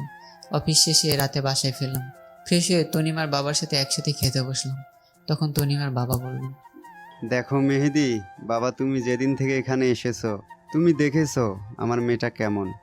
আমার মেয়েটা তোমার ছেলেকে নিজের ছেলের মতোই লালন পালন করে, তুমি তো সবই জানো। আর আমার মা মরা মেয়ে, তাকে কোনোদিনও কষ্ট দেয়নি আমি। আর আমার মেয়ের কষ্ট হবে বলে আমি বিয়েও করিনি। আর তুমি তো সবই জানো। আর স্বামীর জন্য একটা মা দরকার, আর তুমি কতদিন একা একা থাকবে, তাই বলছিলাম কি আমার মেয়েকে তুমি বিয়ে করে নাও বাবা। খুব টেনশন হয় বাবা, বৃদ্ধ হয়ে গেছি, কখন কি হয় বলা যায় না। আমি তনিমার বাবা হিসেবে বলছি না, আমি তোমার ভালোর জন্যই বলতেছি। আঙ্কেল কি বলছেন এসব? আর আমি তনিমাকে কোনোদিন ওই চোখে দেখিনি। আর হ্যাঁ, তনিমা মেয়েটা অনেক ভালো, আমার ছেলেকে নিজের ছেলের মতোই ভালোবাসে, আর আমারও খুব যত্ন নেয়, কিন্তু এটা সম্ভব না। কথাটা বলার সাথে সাথে তনিমার দিকে তাকালাম, দেখি তনিমার চোখ দিয়ে অজর ধারায় কান্না করতে করতে বাইরে চলে গেল। তনিমা মনে হয় আমাকে ভালোবাসে, আর তনিমা মনে হয় আমার কাছ থেকে এই কথাটা আশাই করেনি। তাহলে কেন তনিমাকে বিয়ে করতে পারবে না? কি সমস্যা বলো, আমি দেখছি। অনেক সমস্যা আছে আঙ্কেল, আপনি আমার পুরো কাহিনী জানেন না। কেন আমি ছোট একটা বাচ্চা নিয়ে এক শহর থেকে অন্য শহরে চলে আসলাম। আমার একটা পুরনো অতীত আছে, আর সেই অতীত শুনলে আপনি আর আমার সাথে আপনার মেয়েকে বিয়ে দিবেন না। তোমার একটা অতীত আছে? কই, তুমি আমাকে তো আগে বলনি। তখন বলার মতো পরিস্থিতি ছিল না, তাই বলিনি। কিন্তু আপনাদের কাছ থেকে আর লুকাবো না, সব বলবো আজ। তারপর আমি তনিমাকে ডাকলাম, আর আমার অতীতে পুরো কাহিনী বলতে থাকলাম। তারপর আমি আমার পুরনো সব অতীত খুলে বললাম। দেখি তনিমা কান্না করতে করতে অন্য রুমে চলে গেল। আর তনিমার বাবা কোনো কথা না বলেই চলে গেল। তারপর আমি নিজে নিজের রুমে চলে আসলাম। দেখি আমার ছেলেটা ঘুমিয়ে আছে। আজ মা বাবা আর রিমির কথা খুব মনে পড়ছে। এতদিনে হয়তো রিমি অন্য কারোর সাথে বিয়ে করেছে, কারণ রিমির কাছে তো আমি একটা খারাপ মানুষ ছিলাম। আর মা মনে হয় আমার উপর এখনও রয়ে গেছে। পুরোনো কথা ভাবতে ভাবতে কখন যে স্বামীর পাশে ঘুমিয়ে পড়েছি নিজেও জানি না। পরের দিন সকালে উঠে ফ্রেশ হয়ে নিলাম, অফিস যাওয়ার জন্য রেডি হচ্ছি। কিন্তু আজ তনিমা আমাকে নাস্তা করতে ডাকলো না। মনে হয় আমার উপর রেগে গেছে। কিন্তু আমি অফিসে গেলে স্বামীর কী হবে? স্বামীর বয়স মাত্র 8 মাস, তাই তাকে একা রেখেও যাওয়া যাবে না। প্রতিদিনই তনিমা স্বামীকে তার কাছে রেখে নিজের মায়ের মতোই দেখাশোনা করত। কিন্তু আজ কী হবে? আমি বিছানায় মাথা নিচু করে বসে আছি। তখনই তনিমা আসলো আর বলল, আপনি অফিসে চলে যান, আমি সামিরকে দেখে রাখছি। আসলে কাল একটু দেরি করে ঘুমানোর জন্য সকালে উঠতে দেরি হয়ে গেল, তাই আপনার জন্য নাস্তা তৈরি করতে পারলাম না। কাল থেকে আবার তৈরি করে দিব। আমি তনিমার দিকে তাকিয়ে দেখি তনিমার চোখ মুখ ফুলে আছে আর চোখ কিছুটা লালও হয়ে আছে। মনে হয় সারা রাত কান্না করেছি। তনিমা, আমাকে তুমি ক্ষমা করে দাও তোমার কাছ থেকে আমার পুরনো অতীত লোকানোর জন্য। যদি সেদিন সব কিছু বলে দিতাম তাহলে আজ তোমাকে এত কষ্ট পেতে হতো না। কিন্তু কি করব বলো, আমি যে চাইলে সব কিছু ভুলে যেতে পারবো না। আপনি কেন ক্ষমা চাইছেন? আর অন্যায় তো আমি করেছি। আমি আপনার সম্পর্কে সব কিছু না জেনে আপনাকে ভালোবেসেছি। আমি আর আপনাদের মধ্যে আসবো না, কিন্তু স্বামীকে আমার কাছ থেকে দূরে রাখবেন না। স্বামী আপনার ছেলে, আমি কোনোদিন ভাবিনি। সবসময় নিজের ছেলে মনে করে এসেছি। প্লিজ স্বামীকে আমার থেকে দূরে সরিয়ে দিবেন না। আমি তনিমার কথা শুনে চোখ দিয়ে টপ টপ করে পানি পড়তে থাকলো। রিমির মধ্যে আর তনিমার মধ্যে কত পার্থক্য। রিমি নিজের সন্তানকে অমানুষ বলে গালাগালি করে, আর তনিমা স্বামীর কিছু না হওয়া সত্ত্বেও স্বামীর জন্য কত ভালোবাসে তার। আমি স্বামীর কাছে গিয়ে স্বামীর 2 গালে 2টা চুমু দিয়ে স্বামীকে তনিমার কোলে তুলে দিয়ে চলে আসলাম। এভাবেই চলতে থাকলো আমার একাকিত্ব জীবন। এখন স্বামী হাঁটতে শিখে গেছে আর সবসময় তনিমার সাথে সব দুষ্টুমি করে। তনিমা এখন আর আমার উপর তেমন অধিকার দেখায় না। হয়তো তনিমা বুঝে গেছে যা পাওয়ার নাই তা নিয়ে ভেবেও লাভ নাই। আর তনিমা স্বামীকে সবসময় কাছে রাখে, খুব আদর করে স্বামীকে। একদিন অফিস থেকে বাসায় আসলাম, তখন তনিমা স্বামীকে আমার কাছে দিতে আসলো। আজ স্বামী আমাকে মা ডেকেছে জানেন? তনিমা, তুমি সবই জানো আমার প্রতি ঘটে যাওয়া সব ঘটনা। আর আমি চাই না স্বামী তোমাকে মা বলে ডাকুক, কারণ তুমি তো আর সারা জীবন স্বামীকে দেখাশোনা করবে না। আজ না হয় কাল তোমার বিয়ে হয়ে যাবে, তখন আমি চাই না স্বামী তার মার জন্য কান্না করুক। তাই তুমি ভবিষ্যতের কথা চিন্তা করে এখন মানিয়ে নিলে একটু খুশি হতাম। আমি বুঝতে পারছি, আমি চেষ্টা করব। এভাবে চলে গেল আরও 2 বছর। এখন স্বামী ভালোভাবে কথা বলতে পারে। স্বামী এখন আমাকে আব্বু বলে ডাকে। যেদিন স্বামী আমাকে প্রথম আব্বু বলে ডেকেছিল সেদিন যে কত খুশি হয়েছিলাম তা ভাষায় প্রকাশ করা যাবে না। আর এখন স্বামী তনিমাকে আন্টি বলে ডাকে। আমি জানি এসব তনিমাই শিখিয়ে দিয়েছে। এভাবে আরও কিছুদিন যাওয়ার পর তনিমা এসে বলল, বাবা আমার বিয়ে ঠিক করে ফেলছে। কিন্তু সে স্বামীকে ছাড়া থাকতে পারবে না বলে অজর ধারায় কান্না করতে থাকলো। আমি কি বলে তনিমাকে সান্ত্বনা দেব কিছুই খুঁজে পাচ্ছি না। সেই ছোট থেকে স্বামীকে কোলে তুলে নিজে খাইয়ে বড় করেছে। সবারই কষ্ট হওয়ারই কথা, কিন্তু বাস্তবটাকে মেনে নিতে হবে, নইলে পরে অনেক সমস্যার মধ্যে পড়তে হবে। কিছুদিনের মধ্যে তনিমার বিয়ে হয়ে গেল। এই কয়েকদিন স্বামীকে আমি সবসময় আমার কাছেই রাখতাম, কারণ স্বামী এখনো ছোট। তাই কিছুদিন তনিমাকে দূরে রাখলে স্বামী হয়তো তনিমাকে আস্তে আস্তে ভুলে যাবে। তনিমা বিয়ের দিন স্বামীকে জড়িয়ে ধরে অনেক কান্না করেছিল, যেন মা তার ছেলেকে চিরদিনের জন্য ছেড়ে চলে যাচ্ছে। তনিমার কান্না দেখে আমারও খুব কান্না পাচ্ছিল। তারপর তনিমার বিয়ে হয়ে গেল। কিছুদিন স্বামী কান্না করছিল তনিমাকে না দেখতে পেয়ে, কিন্তু স্বামী ছোট, সে কারণে কিছুদিন পর আর কান্না করে না। এখন স্বামীকে আমার সাথে আমার অফিসে নিয়ে যাই। অফিসের সবাই স্বামীকে অনেক ভালোবাসে, সবাই স্বামীকে দেখে রাখে, সবাই আদরও করে। কিছুদিন পর অফিস থেকে জানালো আমার ট্রান্সফার হয়েছে, আর এখন আমার অফিস ঢাকাতে পোস্টিং করা হয়েছে। আমি সব কিছু মেনে নিলাম। তনিমার বাবার কাছে গিয়ে বিদায় নিয়ে ঢাকাতে চলে আসলাম। তবে ঢাকাতে আসার আগে তনিমা কিভাবে খবর পেয়েছিল আমরা একেবারের জন্য ঢাকায় চলে যাচ্ছি, সেদিন তনিমা এসে স্বামীকে কোলে তুলে অনেক আদর করে আর বলে মাঝে মাঝে যেন তার সাথে দেখা করি। তারপর আমরা ঢাকায় চলে আসি। তারপর দেখতে দেখতে আরও 2 বছর চলে গেল। এখন স্বামীকে একটা স্কুলে ভর্তি করিয়ে দিয়েছি। আমি অফিসে যাওয়ার সময় স্বামীকে স্কুলে দেই, আর স্কুল শেষে স্বামীকে আবার অফিসে নিয়ে আসি। তারপর অফিস শেষে দুজনে বাসায় চলে আসি। একদিন স্বামী বলল, আব্বু আব্বু তুমি জানো স্কুলে আমার সব বন্ধুরা তাদের আম্মুদের সাথে যায়। তাদের আম্মু তাদের কত ভালোবাসে, কিন্তু আমার আম্মু নেই কেন? ও আব্বু, বলো আমার আম্মু কোথায়? আমি সামির কথা শুনে অনেক অবাক হলাম, কারণ এই 5টা বছরে সামি একদিনও তার মায়ের কথা জিজ্ঞেস করেনি। তাহলে আজ কেন তার মায়ের কথা জিজ্ঞেস করলো? মনে হয় স্কুলে তার বন্ধুদের মায়ের সাথে আসতে দেখে সামিরও তার মায়ের কথা মনে পড়ছে। বাবা, তোমার আম্মু আমাদের উপর রেগে আছে, তাই আমাদের কাছে থাকে না। তোমার আম্মু আমাদের ছেড়ে দূরে কোথাও চলে গেছে। আব্বু আমাদের উপর কি করতে রাগ করেছে? আমি কি ছোটবেলায় খুব দুষ্টামি করতাম আম্মুর সাথে? না বাবা, তোমার আম্মু আমার উপর রেগে চলে গেছে। তোমার আম্মু ভালো না। আমার পিচ্চি বাবুটার কষ্ট বোঝে না, তাই তোমার আম্মু ভালো না।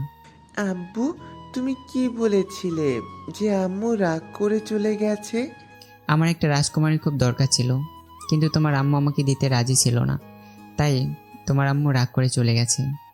আব্বু, তাহলে তোমার আব্বু আম্মু কোথায়? তারা কেন আমাদের সাথে থাকে না? আমার আম্মু আব্বু আমাকে খুব ভালোবাসতো, ঠিক আমি যেভাবে তোমাকে আদর করি ঠিক সেভাবে আমাকেও আদর করতো। তাহলে তোমার আম্মু আব্বু কোথায়? আমি তো আমার আব্বুর সাথে থাকি। তুমি কেন তোমার আব্বুর সাথে থাকো না? তোমার আম্মুর জন্য আমার আম্মু আব্বু আমার উপর রেগে চলে গেছে। তাহলে আমার আম্মুর কাছে কোনোদিন যাব না? কেন যাবে না তুমি তোমার আম্মুর কাছে? তুমি তো এইমাত্র বললে যে তোমার আম্মুর কাছে যাবে। না, যাব না। আম্মু খুব খারাপ, অনেক পচা। আমার আম্মুর জন্য তোমার আব্বু আম্মু তোমার উপর রাগ করে চলে গেছে। পরে যদি আম্মুর জন্য তুমি যদি আমার উপর রাগ করে আমাকে ছেড়ে চলে যাও। না বাবা, তোমাকে ছেড়ে আমি কোথাও যাব না। কপালে একটা চুমু দিয়ে বললাম। আব্বু, আমি তোমার আব্বু আম্মুর কাছে যাব। কেন তুমি আমার আব্বু আম্মুর কাছে যাবে কেন? আমি তোমার আব্বু আম্মুর কাছে গিয়ে মাফ চাইবো, যেন আমার আব্বুর উপর আর রেগে না থাকে। না বাবা, তারা তোমার কথা শুনবে না। আমার উপর আমার আম্মু অনেক রেগে আছে। না আব্বু, আমি যাব আর তোমার আম্মুর কাছে পা জড়িয়ে ধরে মাফ চাইবো, যেন তোমাকে তারা মাফ করে দেয়। আচ্ছা বাবা, তোমার পরীক্ষা শেষ হলে নিয়ে যাব, ঠিক আছে? ঠিক আছে আব্বু। তাই বলে সামি শুয়ে পড়ল। আর আমি ভাবতে থাকলাম, আমাকেও অনেক দিন ধরে মা বাবাকে দেখার ইচ্ছা করছে। অনেক দিন থেকে মা বাবাকে দেখিনি। তাই স্বামীর পরীক্ষা শেষ হলে কিছুদিনের জন্য যাব আবার সেই নিজের চেরেশোনা শহর যশোরে। এতদিনে মনে হয় রিমি আরেকটা বিয়ে করে স্বামীর সাথে সুখী শান্তিতে সংসার করছে। রিমি সুখে থাকলে ভালো, আমি আর কারো প্রতি মায়া জন্মাতে দেব না। এক রিমিকে ভালোবেসে আমার জীবনটা শেষ করে দিয়েছি। আমার মা বাবার কাছ থেকে আলাদা করে দিয়েছে। আমি আর আমার ছেলের মাঝখানে অন্য আর কাউকে আসতে দেব না। তারপর পুরনো কথা ভাবতে ভাবতে কখন যে ঘুমিয়ে পড়েছি ঠিক খেয়ালই নেই। তারপর সকালে ফ্রেশ হয়ে স্বামীকে তৈরি করে স্বামীর স্কুলে নামিয়ে দিয়ে আমি অফিসে চলে আসলাম। এভাবে দেখতে দেখতে স্বামীর পরীক্ষা শেষ হয়ে গেল। আর আমারও অফিসে কিছুদিনের জন্য ছুটি নিয়ে আমার নিজের শহরে যাওয়ার জন্য ব্যাগপত্র গুছিয়ে নিলাম। পরের দিন রাত 12টার সময় ঢাকা টু যশোর 2টা টিকিট কিনে বাসে উঠে পড়লাম। আজ 5 বছর পর নিজের শহরে যাচ্ছি। মনের মধ্যে কেমন অন্যরকম একটা ভয় কাজ করছে। দীর্ঘ 6 ঘন্টা জার্নি করার পর নিজের শহরে পৌঁছালাম। খুব ভালো লাগছে, অনেকদিন পর নিজের শহরে আসলাম। অনেক স্মৃতি জড়িয়ে আছে এই শহরে। তারপর একটা সিএনজি নিয়ে নিজের বাড়ির দিকে রওনা দিলাম। 30 মিনিট পর আমার বাসার সামনে আসলাম। বাড়িটা এখনও আগের মতোই রয়েছে। আমি দরজার সামনে দাঁড়িয়ে কলিং বেল বাজালাম। কিছুক্ষণ পর দরজা খুলে গেল। আমার মা দরজা খুলে দিল। মা আমাকে দেখে আমার দিকে অবাক দৃষ্টিতে তাকিয়ে আছে। মা আমাকে দেখে অজর ধারায় কান্না করতে লাগলো আর আমাকে জড়িয়ে ধরে হামাও করে কান্না করছে। আমিও 5 বছর পর মাকে দেখে কান্না করে দিলাম। আব্বু, তুমি কান্না করছো কেন? আর ইনি কি তোমার আম্মু? হঠাৎ করে স্বামীর ডাকে আমাদের হুঁশ ফিরল। মা আমাকে ছেড়ে দিয়ে বলল, আমার দাদু ভাই। আমি মাথা ঝাঁকিয়ে ইশারা করে হ্যাঁ বললাম। এবার মা নিচু হয়ে স্বামীর সামনে বসে পড়ল আর সারা মুখে মা চুমু দিতে থাকলো আর জড়িয়ে ধরে কান্না করতে লাগলো আর বলল, বাবা মেহেদি, আমাকে ক্ষমা করে দে বাবা। তোকে না বুঝে অনেক কষ্ট আর অবহেলা করেছি বাবা, আমাকে তুই মাফ করে দে। মা কি বলছো তুমি? ছেলের কাছে কোনো মা মাপ চায়? তুমি আমাকে মাফ করে দাও মা, এই 5 বছর তোমাকে ছেড়ে দূরে থাকার জন্য। তুমি কাঁদছো কেন আব্বুর আম্মু? তুমি আমার আব্বুর উপর এখনো রাগ করে আছো? আমার আব্বুকে তুমি মাফ করে দাও। না দাদু ভাই, তোমার আব্বুর উপর আমার কোনো রাগ নেই, তবে অনেক অভিমান রয়েছে। 5 বছর আমার কথা তার একবারও মনে পড়েনি। খুব অভিমান তোমার আব্বুর উপর। আমার উপরে কি রাগ আর অভিমান করে আছো তুমি? যদি রাগ করে থাকো তাহলে আব্বুর মতো আমাকেও মাফ করে দাও। না দাদু ভাই, তোমার উপর কোনো রাগ বা অভিমান নেই। তুমি তো আমার সোনা দাদু ভাই। তাহলে আজ থেকে আমি তোমাকে কি বলে ডাকবো? আমাকে দাদু ভাই বলে ডাকবে, কেমন? আচ্ছা, দাদু ভাই বলবো। তারপর আমরা বাসার ভিতরে ঢুকে গেলাম। বাসাটা ঠিক আগের মতোই আছে, কিছু পরিবর্তন হয়নি, শুধু অবহেলাটা নেই। তারপর ব্যাগপত্র নিয়ে আমি আর স্বামী উপরের রুমে প্রবেশ করলাম। আর তখন আমি আরও বেশি অবাক হলাম, মানে প্রচণ্ড অবাক হলাম, কারণ আমি কোনোদিনও ভাবতে পারিনি রিমি এখানে থাকবে। হ্যাঁ, রিমি। দেখি বিছানায় বসে আছে অন্যদিকে ফিরে। আমরা এসেছি হয়তো এখনও জানে না, কিন্তু রিমি এই বাড়িতে কেন? রিমিকে তো আমি মুক্ত করে দিয়েছি, তাহলে রিমি কেন এখন এই বাড়িতে পড়ে আছে? আব্বু চলো, দাঁড়িয়ে পড়লে কেন? স্বামীর কথা শুনে রিমি আমাদের দিকে ফিরলো। আমাদের দেখে রিমি সাথে সাথে বিছানা থেকে লাফ দিয়ে নেমে পড়লো, আর অবাক করার দৃষ্টিতে তাকিয়ে আছে আমার দিকে। রিমি আগের থেকে অনেক চেঞ্জ হয়ে গেছে, অনেক শুকিয়ে গেছে আর পাতলা হয়ে গেছে। রিমি কিছু বলছে না, শুধু চোখের পানি টলমল করছে। রিমি এবার দৌড়ে এসে আমাকে জড়িয়ে ধরলো আর চিৎকার করে কান্না করতে থাকলো। রিমি আমাকে জড়িয়ে ধরে জোরে জোরে কান্না করছে, আর আমার গালে হাত দিয়ে আমার কপালে দুই গালে দাঁড়িয়ে পাগলের মতো চুমু দিতে লাগলো, আর শক্ত করে জড়িয়ে ধরে আছে। কোথায় ছিলে তুমি এই 5 বছর? তুমি চলে যাবার পর তোমাকে আমি পাগলের মতো খুঁজেছি। জানো, তুমি চলে যাবার পরে আমি পাগলের মতো হয়ে গিয়েছিলাম। তোমাকে অবহেলা করতে করতে কখন যে ভালোবেসে ফেলেছিলাম নিজেই জানি না। কিন্তু আমাকে কি না বলতে দিয়ে আমাকে ছেড়ে চলে গেলে। খুব ভালোবাসি তোমাকে, প্লিজ আমাকে আর ছেড়ে চলে যেও না। আমি রিমিকে এক ঝাটকায় সরিয়ে দিলাম আর বললাম, কে আপনি? আর আমাকে এভাবে জড়িয়ে ধরে কান্না করছেন কেন? আর কী সব ভালোবাসার কথা বলছেন? আমি কাউকে ভালোবাসতাম, এখন আর কাউকে ভালোবাসি না। রিমি আমার কথা শুনে যেন মনে হলো রিমির মাথায় যেন আকাশ ভেঙে পড়লো। রিমি আমার দিকে করুণ দৃষ্টিতে তাকিয়ে আছে।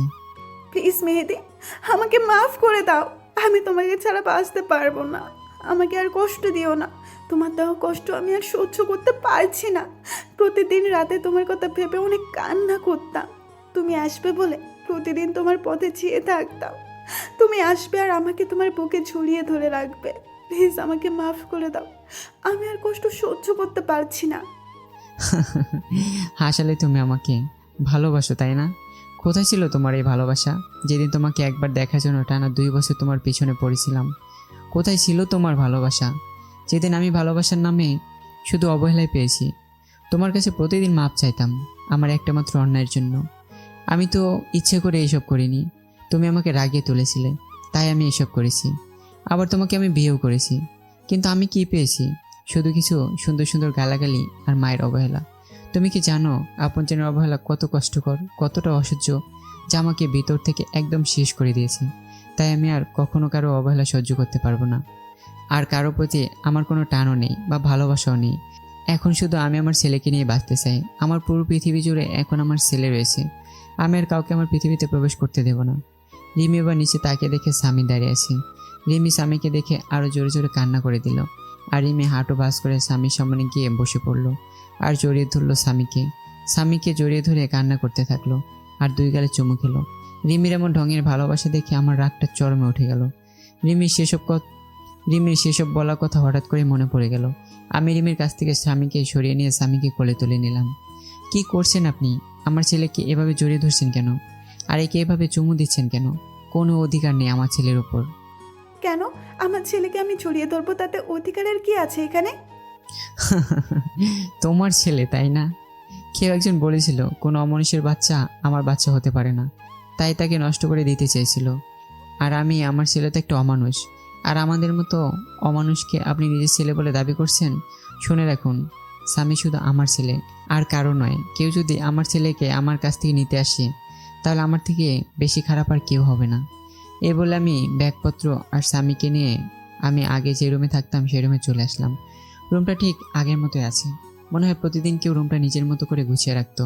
আর এদিকে রিমি কান্না করতে করতে নিচে নেমে সোজা মাকে জড়িয়ে ধরে কান্না করতে থাকলো। কি হয়েছে রিমি, কান্না করছো কেন? মা, আমি কি এতটাই খারাপ যে তোমার ছেলে আমাকে এতটা ঘৃণা করে? এমনকি আমার ছেলেকে আমি একটু জড়িয়ে ধরেছি বলে তোমার ছেলে বলল আমার ছেলের উপর নাকি আমার কোনো অধিকার নেই। তুমিই বলো মা, আমার ছেলেকে আমি আদর করবো না তো কে আদর করবে? আর তোমার ছেলে বললো আমি যেন আমার ছেলেকে স্পর্শ না করি। মেহেদি মনে হয় আগের কথা কিছু ভুলতে পারেনি, এখনো মনে হয় তোর উপর রেগে আছে, তাই হয়তো তোর সাথে এমন ব্যবহার করছে। যখন তোর প্রতি রাগ কমে যাবে তখন দেখবি আস্তে আস্তে সব ঠিক হয়ে যাবে। তুই শুধু আমার ছেলেকে ভালোবেসে যাবি, দেখবি একদিন সব কিছু ভুলে তোর কাছে ফিরে আসবে। তারপর আমি রুমে এসে কাপড় চেঞ্জ করে ফ্রেশ হয়ে নিলাম। তারপর একটু রেস্ট নিয়ে নিচে আসলাম দুপুরে খাবার খেতে। মা, বাবা এখন আসেনি অফিস থেকে? এখনই চলে আসবে, আমি ফোন করে সব বলে দিয়েছি, এখনই চলে আসবে। তুই খেতে বস। আর দাদু ভাই, তুমি আমার কাছে আসো। আজ খুব ভালো লাগছে, আজ অনেক দিন পর একসাথে এক টেবিলে খেতে বসলাম। তারপর স্বামী তার দাদির কাছে গিয়ে বসলো, আর আমি টেবিলে বসে প্লেট নিয়ে নাড়াচাড়া করছি। তখনই রিমি কিচেন থেকে সবকিছু নিয়ে আসতে থাকলো। তারপর যে রিমি আমার পাশে বসলো, আমি উঠে গেলাম চেয়ার থেকে। আমি পরে খেয়ে নেব, এখন ইচ্ছে করছে না। আর স্বামীকে খাইয়ে দিয়ে সোজা আমার রুমে নিয়ে আসবে, ঠিক আছে? তাই বলে আমি উপরে উঠে রুমে চলে আসলাম। এভাবে কিছুক্ষণ রেস্ট নেওয়ার পর বাসার কাজের লোক আমার রুমে খাবার দিয়ে গেল। খাবার খেয়ে একটু রেস্ট নিয়ে নিলাম, কিন্তু স্বামী এখনো রুমে আসলো না কেন? আমি উঠে নিচে গিয়ে দেখি রিমি আর স্বামী নিচে বসে আছে। বলতে গেলে স্বামী রিমির কোলে বসে খেলা করছে, আর রিমি মাঝে মাঝে স্বামীর মুখে চুমু দিচ্ছে। আমার রিমির কাজ দেখে মাথাটা গরম হয়ে গেল। যখন জানতে পারে আমার ছেলে আসছে পৃথিবীতে, তখন রিমি যতটা না আমাকে অবহেলা করেছে, তার চেয়ে বেশি গালাগালি করেছে আমার ছেলেটাকে। তাই আমি সোজা নিচে নেমে চলে আসলাম। আমি নিচে গিয়ে রিমির কোল থেকে স্বামীকে নিয়ে নিলাম।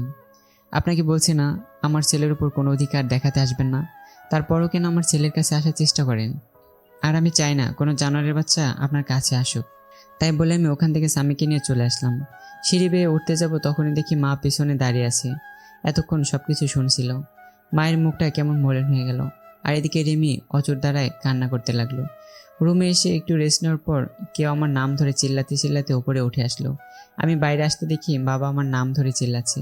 আমি গিয়ে বাবাকে জড়িয়ে ধরলাম, আর ভালো মন্দ জিজ্ঞাসা করে বাবাকে রুমে নিয়ে গেলাম। বাবা, তোমার দাদা ভাই, আমার ছেলে স্বামী।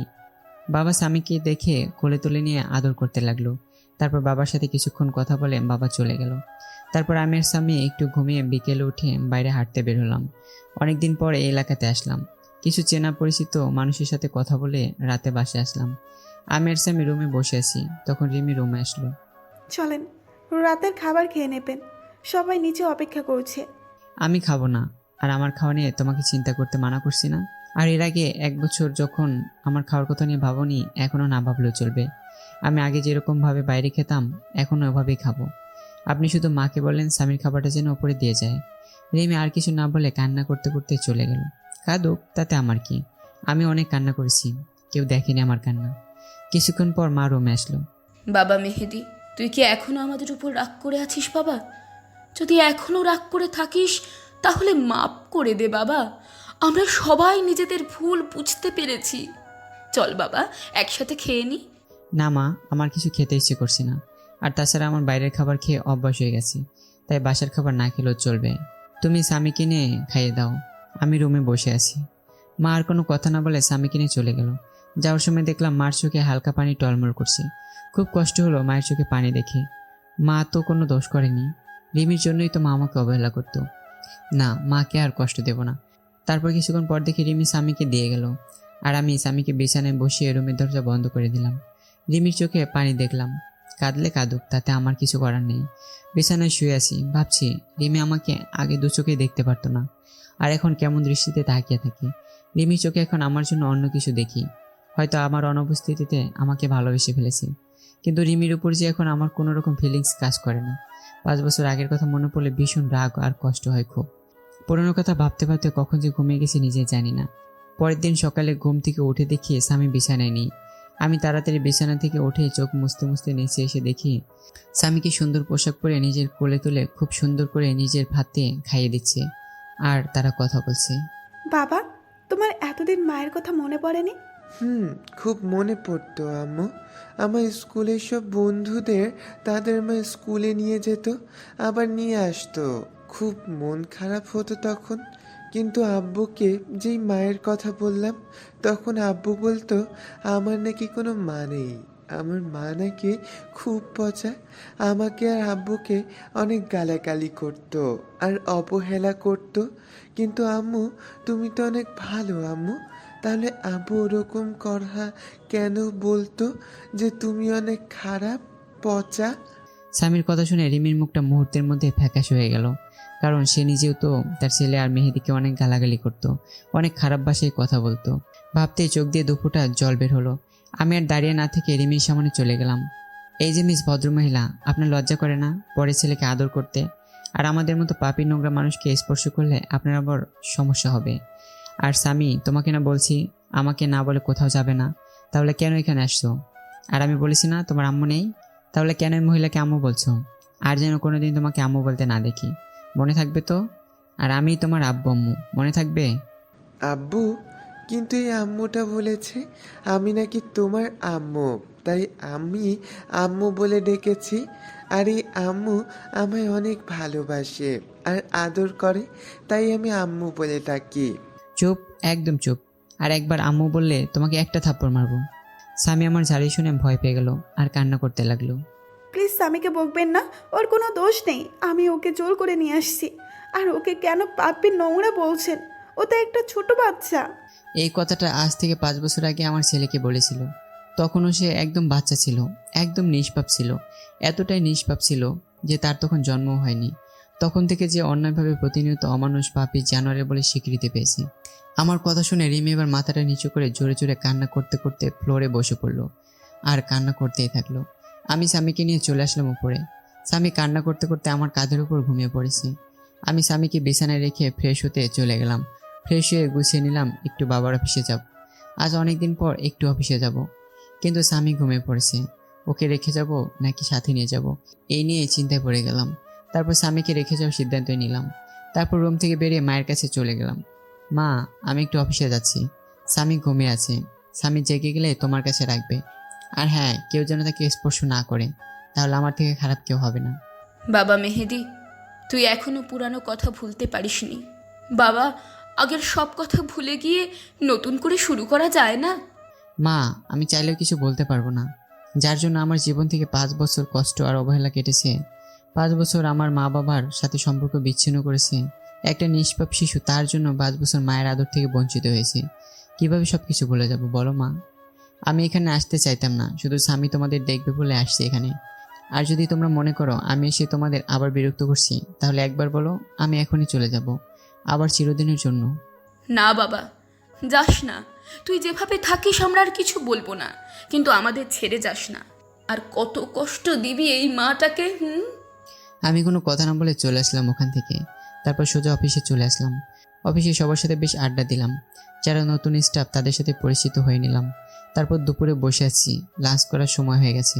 আমি নিজের ডেস্কে বসে আছি, তখন বাবা আসলো আর বলল বাসায় লাঞ্চ করার জন্য। কিন্তু আমি যেতে চাইলাম না, শুধু স্বামীর জন্য বাসায় আসলাম। বাবা কলিং বেল বাজালো। কিছুক্ষণ পর মা এসে দরজা খুলে দিল। আমি ভিতরে ঢুকে দেখি স্বামী আর রিমি দুজনেই হেসে হেসে খেলা করছে আর দুষ্টুমি করছে। রিমি আমাকে আসতে দেখে স্বামীর থেকে একটু দূরে সরে গেল, মনে হয় কিছুটা ভয় পেয়েছে। আমি আর কিছু বললাম না, কারণ এখানে বাবা রয়েছে। আমি চুপচাপ স্বামীকে নিয়ে উপরের রুমে চলে আসলাম। কিছুক্ষণ পর রিমি রুমে আসলো। আপনাকে নিচে ডাকছে দুপুরে খাবার খেতে। সবাই নিচে বসে অপেক্ষা করছে। আমি খাবো না, ক্ষুধা নাই, বাইরে থেকে খেয়ে নেব। আপনি চলে যান সামনে থেকে। কেন বাইরে খাবেন কেন? আপনার জন্য খাবার রান্না তৈরি করা হয়েছে। এসব ঢং বাদ দেন। এতদিন কোথায় ছিল তোমার এসব ঢং? যত সব ঢং দেখলে বাঁচি না। আরেকটা কথা, আপনাকে না বলা হয়েছে স্বামীর থেকে দূরে থাকবেন? কারণ আমি কিছুদিনের জন্য এখানে এসেছি, আবার কিছুদিন পর কাউকে না বলে হঠাৎ করে হারিয়ে যাব।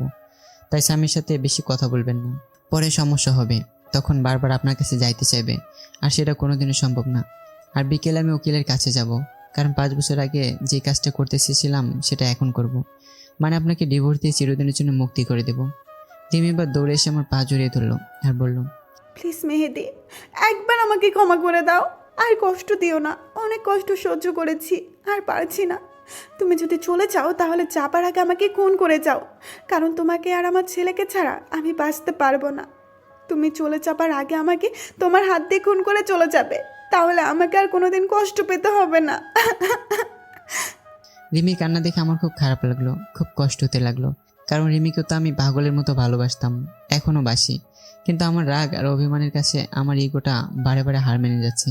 তখন স্বামী আমাদের কাছে আসলো, আর স্বামী সোজা গিয়ে রিমির সামনে গিয়ে রিমির চোখের পানি মুছে দিতে লাগলো। আম্মু, তুমি আব্বুর পা ধরে কান্না করছো কেন? তুমি কেঁদো না আম্মু, আমিও কিন্তু কেঁদে দেব। আর আব্বু, আম্মু তোমার কাছে কিসের জন্য মাফ চাইছে? তুমি আম্মুকে মাফ করে দাও আব্বু। স্বামী, তুমি তোমার দাদু ভাইয়ের কাছে যাও। আর তুই আমার ছেলেটাকে নিজের করে নিয়েছিস, যে তোর হয়ে কথা বলছে। তোকে ক্ষমা করে দিতে পারি, তাহলে আমার জীবন থেকে 5 বছর ফিরিয়ে দে, যেখানে আমি প্রতিনিয়ত অবহেলা পেয়েছি। তোর কারণে আমি 5 বছর মা বাবার থেকে দূরে থেকেছি। তোর কারণে মায়ের কাছ থেকে যে অবহেলা পেয়ে প্রতি রাতে কান্না করেছি, কষ্টে বুক ফেটে চিৎকার করে কান্না করতাম। দিতে পারবি সেই চোখের পানি? তোর জন্য আমার ছেলেকে 5 বছর মায়ের আদর থেকে বঞ্চিত হয়েছে, ফিরে দিতে পারবে আমার জীবনের সবচেয়ে কাল অধ্যায়ে ভুলে দিতে? রিমি কোনো কথা না বলে ফ্লোরে বসে বসে কান্না করছে। আমি রুম থেকে চলে আসলাম বাইরে। তারপর স্বামীকে নিয়ে বাসা থেকে বের হয়ে গেলাম। ভীষণ রাগ হচ্ছে রিমির ওপর। যখন আমাদের ছেলে গর্বে ছিল তখন মনে ছিল না এসব কথা, যত সব আহ্লাদি দেখলে বাঁচে না। তারপর সোজা ভালো একটা উকিলের কাছে আসলাম, যেন 20 দিনের মধ্যে ডিভোর্স পেপার রেডি করতে পারি। তারপর উকিলের সাথে সব কথা বলে বাইরে চলে আসলাম। রাত 9টার সময় আমি আর স্বামী বাইরে থেকে কিছু খাবার খেয়ে রাতে বাসায় আসলাম, কারণ স্বামীকে আবার বেশি রাত পর্যন্ত বাইরে রাখা যাবে না, তাই বাসায় চলে আসলাম। বাসায় এসে রুমে একটু রেস্ট নিচ্ছি, তখন রিমি আসলো আমার রুমে। আম্মু রাতের খাবারের জন্য ডাকছিল, আপনি আসবেন না? না, আমি আর স্বামী বাইরে থেকে খেয়ে এসেছি, এখন আমরা কেউ ডিনার করব না। আর আপনাকে না মানা করেছি আমাদের ওপর কোনো রকম অধিকার ফলাবেন না, তাও আপনার লজ্জা করে না? কেন বারবার নির্লজ্জের মতো আমার রুমে আসেন? হ্যাঁ? রিমির চোখ দুইটা পানিতে টলমল করছে, মনে হয় এখনই পানি ছেড়ে দেবে। স্বামীকে কেন বাইরে খাবার খাওয়ালেন? ও তো এখনো ছোট, বাইরের খাবার খাইলে শরীর অসুস্থ করবে। কেউ একদিন আমাদের বলেছিল রাস্তার কুকুর, আর রাস্তার কুকুর যে বাইরের খাবার খাইলে কিছু হবে না। আর এই 5 বছর আমরা বাইরের খাবারই খেয়েছি, তাই আপনি বেশি অধিকার না দেখিয়ে নিজের মতোই থাকবেন, আর আমরা আমাদের মতো। এবার রিমি কান্না করে দিল, কারণ এখন তার বলার কিছুই নেই, কারণ এই কথাগুলো রিমি একদিন মেহেদিকে বলেছিল। তাই রিমি আর কিছু না বলে রুম থেকে বের হয়ে গেল। আব্বু, তুমি আম্মুকে সব সময় কাঁদাও কেন? তুমি জানো আব্বু, আম্মু আমাকে অনেক আদর করে, নিজের হাতে খাইয়ে দেয়, জড়িয়ে ধরে অনেক আদর করে আমায়। আব্বু, আমরা এখানে সারা জীবন থাকতে পারি না, আর দাদু ভাইটাও অনেক ভালো, খুব আদর করে আমাকে। না আব্বু, আমরা এখানে থাকবো না। যদি এখানে থাকি তাহলে তোমার কাছ থেকে আমাকে আবার আলাদা করে দেবে। আর তুমি কি চাও বাবা যে আমি তোমার কাছ থেকে দূরে সরে যাই? না আব্বু, তুমি আমাকে রেখে চলে যেও না, আমি তোমার কাছেই থাকবো। কিন্তু আমার যে কদিন এখানে আছি সে কদিন আমি আম্মুর কাছে একটু আদর পেয়ে নেই। আমি স্বামীর কথা ভেবে কি বলবো কিছুই বুঝতে পারছি না। কি করব? ছোট্ট একটা বাচ্চা কোনোদিন মায়ের আদর পায়নি, এখন তাও আমি আদর থেকে দূরে সরিয়ে দিচ্ছি। না বাবা, তুমি যত ইচ্ছা তোমার আম্মুর কাছে যেতে পারো, কিন্তু আমরা ওখান থেকে চলে যাবার পর কিন্তু আম্মুর জন্য কান্না করতে পারবে না। আচ্ছা, মনে থাকবে আব্বু। তাই বলে স্বামী এক দৌড়ে নিচে চলে আসে আর তার মায়ের কোলে উঠে জড়িয়ে ধরে। কি হলো? আমার বাবাটা আজ আমার কাছে কি ব্যাপার? তোমার আব্বু দেখলে যে আমাকে খুব বকবে। না আম্মু, আব্বু বকবে না, আব্বুই তো তোমার কাছে আসতে বললো, আর তোমার কাছ থেকে যেন আদরগুলো নিয়ে নেই। স্বামীর কথা শুনে রিমি স্বামীকে জড়িয়ে ধরে বেশ কয়েকটা চুমু দিল। আমাকে একটু তোমার হাতে খাইয়ে দেবা? তুমি যখন খাইয়ে দাও তখন আমার খুব ভালো লাগে জানো। রিমি আর কিছু বলল না, কান্না করতে করতে 1 প্লেট খাবার নিয়ে এসে খুব যত্ন করে খাইয়ে দিল। তারপর খাওয়া দাওয়া শেষে রিমি স্বামীকে ওপরে দিয়ে আসতে গেল। ধন্যবাদ আপনাকে। হঠাৎ কিসের জন্য ধন্যবাদ বলছেন? এই যে স্বামীকে আমার কাছে পাঠালেন তাই। আমার কোনো ইচ্ছে নেই আমার ছেলেকে আপনার কাছে পাঠাবো। স্বামী জেদ ধরেছিল, আর আমরা আর 20 দিন এখানে আছি, তাই স্বামী যেন সবসময় হাসি খুশি থাকে, সেজন্য আপনার কাছে পাঠিয়েছি। আপনি যেন আবার অন্য কিছু ভাববেন না। আর 20 দিন পর আমরা আবার চলে যাব। আর আমি উকিলের কাছে গিয়েছিলাম, বলেছে 20 দিনের মধ্যে ডিভোর্স পেপার রেডি হয়ে যাবে। প্লিজ আপনি চলে যাবেন না, আমি স্বামীকে ছাড়া থাকতে পারবো না। দরকার হলে আমি স্বামীর আশেপাশে যাব না, তবুও আপনি চলে যাবেন না। খুব কষ্টে কাটিয়েছি এই 5 বছর, প্রতিটা রাতে আপনার জন্য কান্না করেছি, আর সবসময় দোয়া করেছি যেন আপনি আর আমার ছেলে সুস্থ থাকেন। আমি আর কোনো প্রকার অধিকার দেখাবো না, তবুও আমাকে ছেড়ে চলে যাবেন না। আর আমি আর কোনো কথা না বলে ছাদে চলে আসলাম।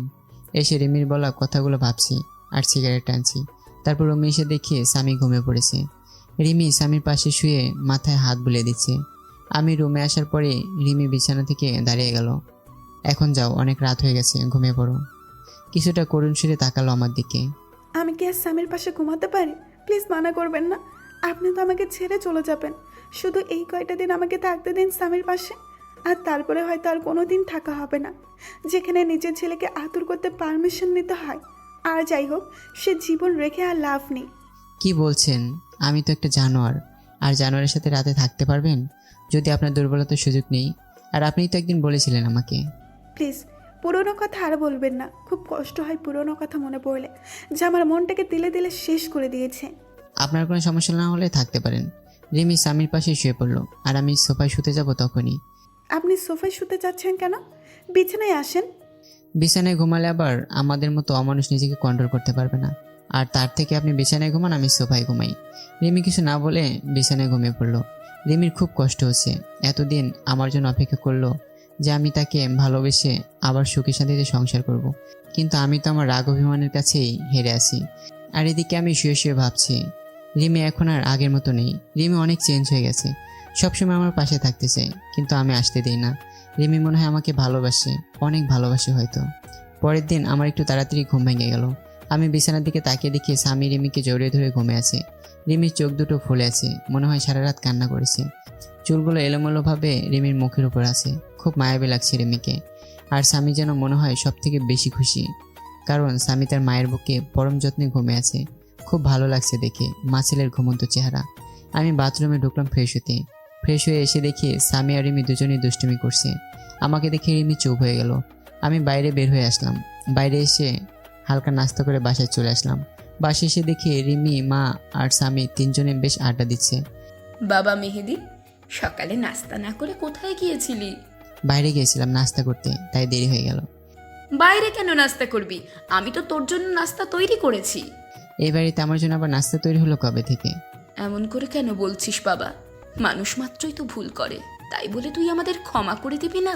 আমি সবাইকে ক্ষমা করে দিয়েছি। আর বাইরের খাবার খেয়ে অভ্যাস হয়ে গেছি, তাই বাসায় খাবার ভালো লাগে না। আমি এই বলে রুমে চলে আসলাম।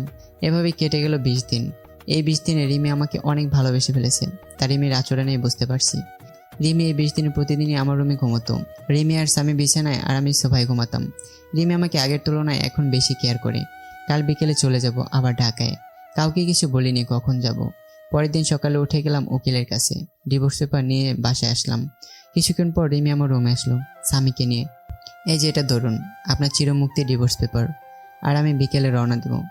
আমার কথা শুনে রিমির হাস্যোজ্জ্বল চেহারাটা নিমিষে মলিন হয়ে গেল, আর দৌড়ে এসে আমাকে জড়িয়ে ধরল। প্লিজ আপনি এমন কাজ করবেন না, এত বড় অন্যায় করবেন না। আমি আপনাকে ভালোবাসি, পাগলের মতো ভালোবাসি। প্লিজ আমাকে ছেড়ে চলে যাবেন না। দরকার হলে আমাকে নিয়ে চলেন, অন্তত স্বামীর জন্য আমাকে সাথে করে নিয়ে চলেন। না, তা কোনোদিনও সম্ভব না, কারণ আমার মনে যে ভালোবাসা ছিল তা অবহেলায় পরিপূর্ণ হয়ে গেছে। এখন চাইলেও সে অবহেলাকে মুছে ফেলা যাবে না। আমি আপনার পায়ে পড়ি, আমাকে রেখে যাবেন না। খুব ভালোবাসি আপনাকে। স্বামীকে আমার কাছ থেকে দূরে সরিয়ে দেবেন না। আর আপনি যদি আমাকে ছেড়ে চলে যান, তাহলে আপনি যদি কোনো দিন ফিরে আসেন, তাহলে সেদিন শুনবেন রিমি বলে এই পৃথিবীতে আর কোনো হতভাগা মা থাকে না। চিরদিনের জন্য চলে যাবেন না ফেরার দেশে। তখন আর কেউ বিরক্ত করবে না। রিমির এমন কান্না দেখে আমার বুকের ভিতর ভীষণ ব্যথা অনুভব করলাম। রিমি পাগলের মতো আমার পা ধরে কান্না করতে লাগলো। আমি রিমির থেকে ছাড়িয়ে ছাদে চলে আসলাম আর ভাবতে লাগলাম, এখন আমি কি করব? একদিকে রিমির ভালোবাসা, অন্যদিকে মা বাবা, আর স্বামীকে তার মায়ের থেকে বঞ্চিত করা। কি করব কিছুই ভেবে পাচ্ছি না। আর যদি রিমি সত্যি সত্যি কিছু করে ফেলে, তখন স্বামীকে কি উত্তর দেব? সারা জীবন স্বামীর কাছে অপরাধী হয়ে থাকবো। আমি আর কিছু ভাবতে পারছি না। ব্যাগপত্র গুছিয়ে বাস স্ট্যান্ডে চলে আসলাম। আসার সময় মা আর রিমি পাগলের মতো কান্না করছিল। কাউকে ছেড়ে আসতে ইচ্ছে করছিল না। বাসের জন্য বাস স্ট্যান্ডে বসে আছি, তখন হঠাৎ করে ফোনটা বেজে উঠলো। ফোন হাতে নিয়ে দেখি বাবার নাম্বার। আমি ফোন রিসিভ করলাম। তারপর বাবা যেটা বললো সেটা শোনার জন্য আমি প্রস্তুত ছিলাম না। বাবা মেহেদি, তুই যেখানে থাকিস তাড়াতাড়ি হাসপাতালে চলে আয়। কেন বাবা, কি হয়েছে? মায়ের কি কোনো কিছু হয়েছে? না, তুই চলে যাওয়ার পর রিমি পাগলের মতো চিৎকার করে কান্না করতেছিল। তারপর রিমি দৌড়ে যেয়ে রুমের দরজা আটকিয়ে দেয়। রিমি আত্মহত্যা করার চেষ্টা করেছিল। তুই তাড়াতাড়ি হাসপাতালে চলে আয়। তাই বলে বাবা ফোন কেটে দিল। আমি বাবার কথা শুনে বাস স্ট্যান্ডে একটা বেঞ্চে বসে পড়লাম। রিমি সেদিন বলেছিল যে আমি যদি চলে যাই তাহলে সে এই পৃথিবী থেকে চিরদিনের জন্য চলে যাবে, কিন্তু আমি রিমির কথায় বেশি একটা গুরুত্ব দেইনি। রিমির কথা ভাবতে ভাবতে চোখ দিয়ে কয়েক ফোঁটা পানি বের হলো। আমি তাড়াতাড়ি ব্যাগ নিয়ে আমি আর স্বামী সোজা হাসপাতালে চলে গেলাম। হাসপাতালে এসে দেখি মা আর বাবা বসে আছে। আমি যাওয়া মাত্রই মা আমাকে একটা ঠাস করে চড় মারল। তোর জন্য মেয়েটার কত কষ্ট পাবে, তুই এত পাষাণ কিভাবে হলি? এখন তোকে আমার ছেলে বলতেও ঘৃণা করছে। একজন মায়ের কাছ থেকে তুই তার বাচ্চা নিয়ে দূরে চলে গেছিস। তুই জানিস সেটা কোনো মা সহ্য করতে পারবে না। মেয়েটা প্রতি রাতে তোর জন্য কত কান্না করেছে জানিস? প্রতিদিন আমাকে জড়িয়ে প্রচুর কান্না করতো আর বলতো, মা তুমি আমার ছেলে আর স্বামীকে ফিরিয়ে দাও। কিন্তু আমি কিছু বলতে পারতাম না। আজ যদি আমার মেয়েটার কিছু হয়ে যায় তাহলে চিরদিনের জন্য আমাকেও হারাতে হবে। আমি মায়ের কথা শুনে মাথা নিচু করে কান্না করছি। প্রচুর কষ্ট হচ্ছে রিমির এই অবস্থা দেখে। আজ যদি রিমির কিছু হয়ে যায় তাহলে আমি সারা জীবন নিজেকে ক্ষমা করতে পারবো না। আর স্বামীকে কি বলবো, আমার জন্য তার মায়ের পৃথিবী থেকে চলে গেছে। খুব কান্না পাচ্ছে। বাবাকে জড়িয়ে ধরে কান্না করতে থাকলো। কিছুক্ষণ পর ডাক্তার বের হয়ে আসলো। আমি দৌড়ে ডাক্তারের কাছে গেলাম। ডাক্তার, আমার রিমি এখন কীরকম আছে? কি হলো ডাক্তার সাহেব, কথা বলছেন না কেন? কি হয়েছে আমার রিমির? দেখুন, আমরা আমাদের বেস্টটাই চেষ্টা করেছি, কিন্তু জ্ঞান না ফিরে পর্যন্ত আমরা কিছু বলতে পারছি না। আমি কি একটু দেখা করতে পারি রিমির সাথে? না, এখন দেখা করা সম্ভব না। জ্ঞান ফিরলে কেবিনে যায় তখন দেখা করতে পারবেন। আমি স্বামীকে জড়িয়ে ধরে কান্না করে দিলাম। আমি যদি রিমিকে মেনে নিতাম তাহলে আজ এই দিনটা দেখতে হতো না। আজ আমি আমার অভিমান আর এগুলোর জন্য রিমিকে চিরে ধরে হারিয়ে ফেলবো। না, এ হতে পারে না। রিমি আমাকে ছেড়ে চলে যেতে পারে না। আমি আস্তে আস্তে মায়ের কাছে গেলাম। মায়ের সামনে হাঁটু গেড়ে বসে পড়লাম। মা, আমাকে তুমি ক্ষমা করে দাও। আজ আমার জন্য রিমির এই অবস্থা। খুব কষ্ট হচ্ছে মা। মা, তুমি রিমিকে বলো তোমার স্বামী তোমার কাছে চলে এসেছে। তুমি রিমিকে উঠতে বলো। মা আমার মাথায় হাত বুলিয়ে দিয়ে, কিছু হবে না তোর রিমি, দেখিস সব ঠিক হয়ে যাবে। এভাবে কান্না করিস না, শক্ত হ বাবা। 17 ঘন্টা পর রিমির জ্ঞান ফেললো আর রিমিকে পাশের একটি কেবিনে শিফট করলো। তারপর ডাক্তার সাহেব আমাদের একজন একজন করে দেখা করতে গেল। প্রথম মা গেল দেখা করতে, কিছুক্ষণ পর মা বের হয়ে আসলো। তারপর আমি আর স্বামী গেলাম রিমির কাছে।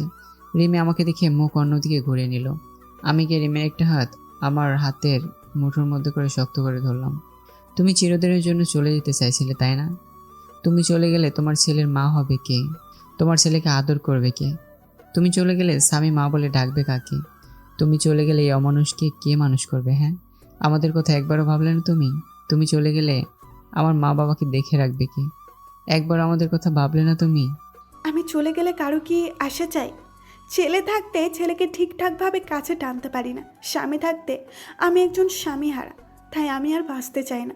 তুমি জানো, তুমি সেদিন আমার দুধের বাচ্চাকে নিয়ে চলে গিয়েছিলে। সেদিন আমি মরে যেতে ইচ্ছে করছিল।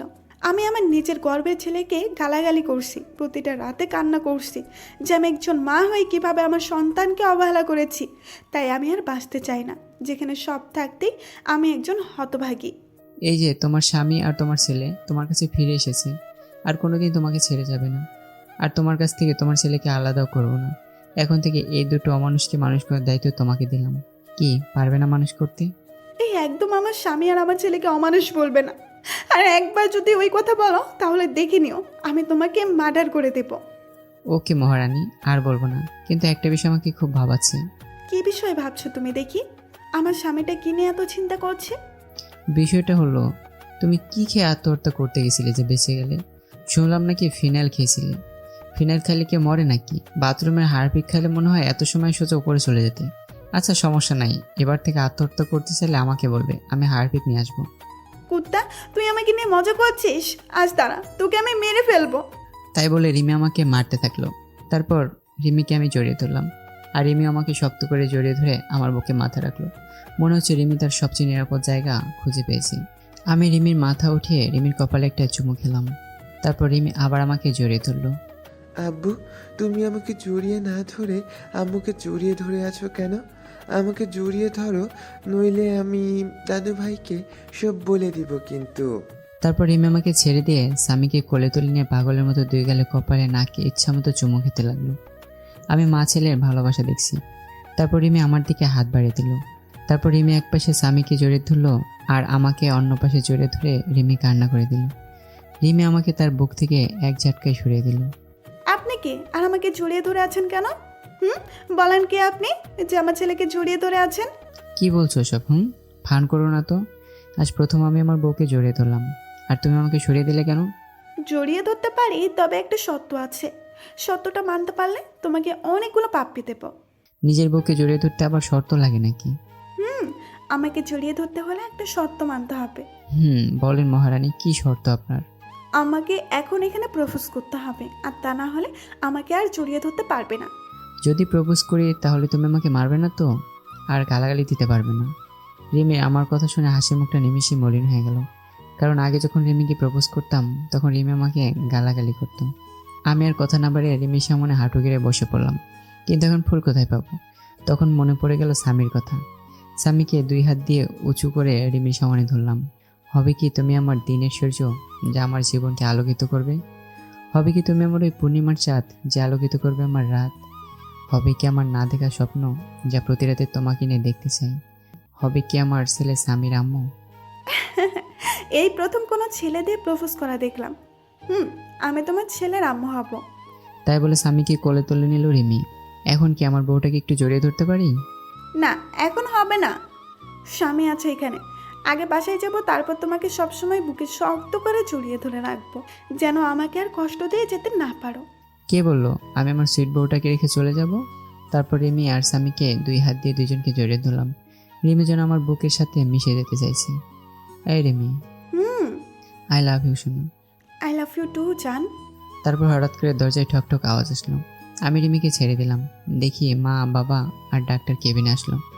ডাক্তার রিমিকে একটু চেক আপ করে বলল। আগামীকাল রুগীকে নিয়ে যেতে পারবেন। তাই বলে ডাক্তার চলে গেল।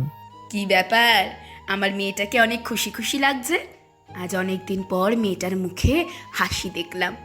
দোয়া করি যেন তোরা সব সময় এমন খুশি হয়ে সুখে শান্তিতে ঘর সংসার কর। রিমি মায়ের কথা শুনে কিছুটা লজ্জা পেল। কিছুক্ষণ পর একটা মহিলা এসে রিমিকে ধরে কান্না করে দিল। রিমি সেই মহিলাকে জড়িয়ে ধরে অজোর ধারায় কান্না করে দিল। আমি আস্তে আস্তে বাবার কাছে গেলাম। বাবা, এই মহিলাটা আবার কে? একে তো কোনোদিন দেখিনি। আরে বলদের বাচ্চা বলদ, এটা রিমির মা, তোর একমাত্র শাশুড়ির আম্মা হয়। কি আগে বলবে তো যিনি আমার শাশুড়ি হয়? আসলে রিমির মাকে কোনোদিন দেখিনি তো, তাই চিনতে পারছেন। আমি তাড়াতাড়ি গিয়ে রিমির মায়ের পা ধরে সালাম করলাম। রিমির মা আমাকে দেখে কান্না করে দিল। তারপর কিছুক্ষণ গল্প করে সবাইকে বাসায় পাঠিয়ে দিলাম। মায়ের সাথে স্বামীকেও বাসায় পাঠিয়ে দিলাম। আমি সারা রাত রিমির পাশে থাকবো, তাই সবাইকেই বাসায় পাঠিয়ে দিলাম। এই, তোমার ক্ষুধা পেয়েছে না? না, আমার ক্ষুধা নাই, তবে কেউ যদি আমাকে নিজের হাতে খাইয়ে দিত তাহলে একটু খাইতাম আর কি। এত ঢং না করে সোজাসুজিভাবে বললেই হতো। কি আমি ঢং করছি? দাঁড়াও এখানে, আমি আসছি। আমি আর দাঁড়িয়ে না থেকে বাইরে এসে কিছু খাবার আর ফল আর জুস কিনে রিমির কাছে আসলাম। তারপর রিমির হাত ধরে রিমিকে উঠালাম। তারপর একটু একটু করে খাইয়ে দিলাম। আমি রিমিকে খাওয়াচ্ছি আর রিমি আমার দিকে এক দৃষ্টিতে আমার দিকে তাকিয়ে আছে, আর চোখ দিয়ে টপ টপ করে পানি পড়ছে। আমি রিমির চোখের পানি মুছিয়ে দিলাম। এই পাগলি, কাঁদছো কেন তুমি? তুমি আমার উপর যদি রাগ করে আবার চলে যাও, আমি সেদিন সত্যি সত্যি মরে যাব। দূর পাগলি, কোথাও যাব না তোমাকে ছেড়ে। খুব ভালোবাসি তো পাগলিটাকে, তাই আর ছেড়ে যাব না। তারপর রিমি আমাকে একটু খাইয়ে দিল। তারপর রিমির বেডের পাশে একটা এক্সট্রা বেড আছে। আমি রিমির কপালে একটা চুমু দিয়ে পাশের বেডে ঘুমাতে যাব, তখন রিমি বলল, কোথায় যাচ্ছ তুমি? কেন, আমি ঘুমাবো তো, তুমি ওখানে ঘুমাও, আমি এখানে। রিমি এবার রাগ করে কোনো কথা না বলে মুখটা অন্যদিকে ঘুরে বসলো।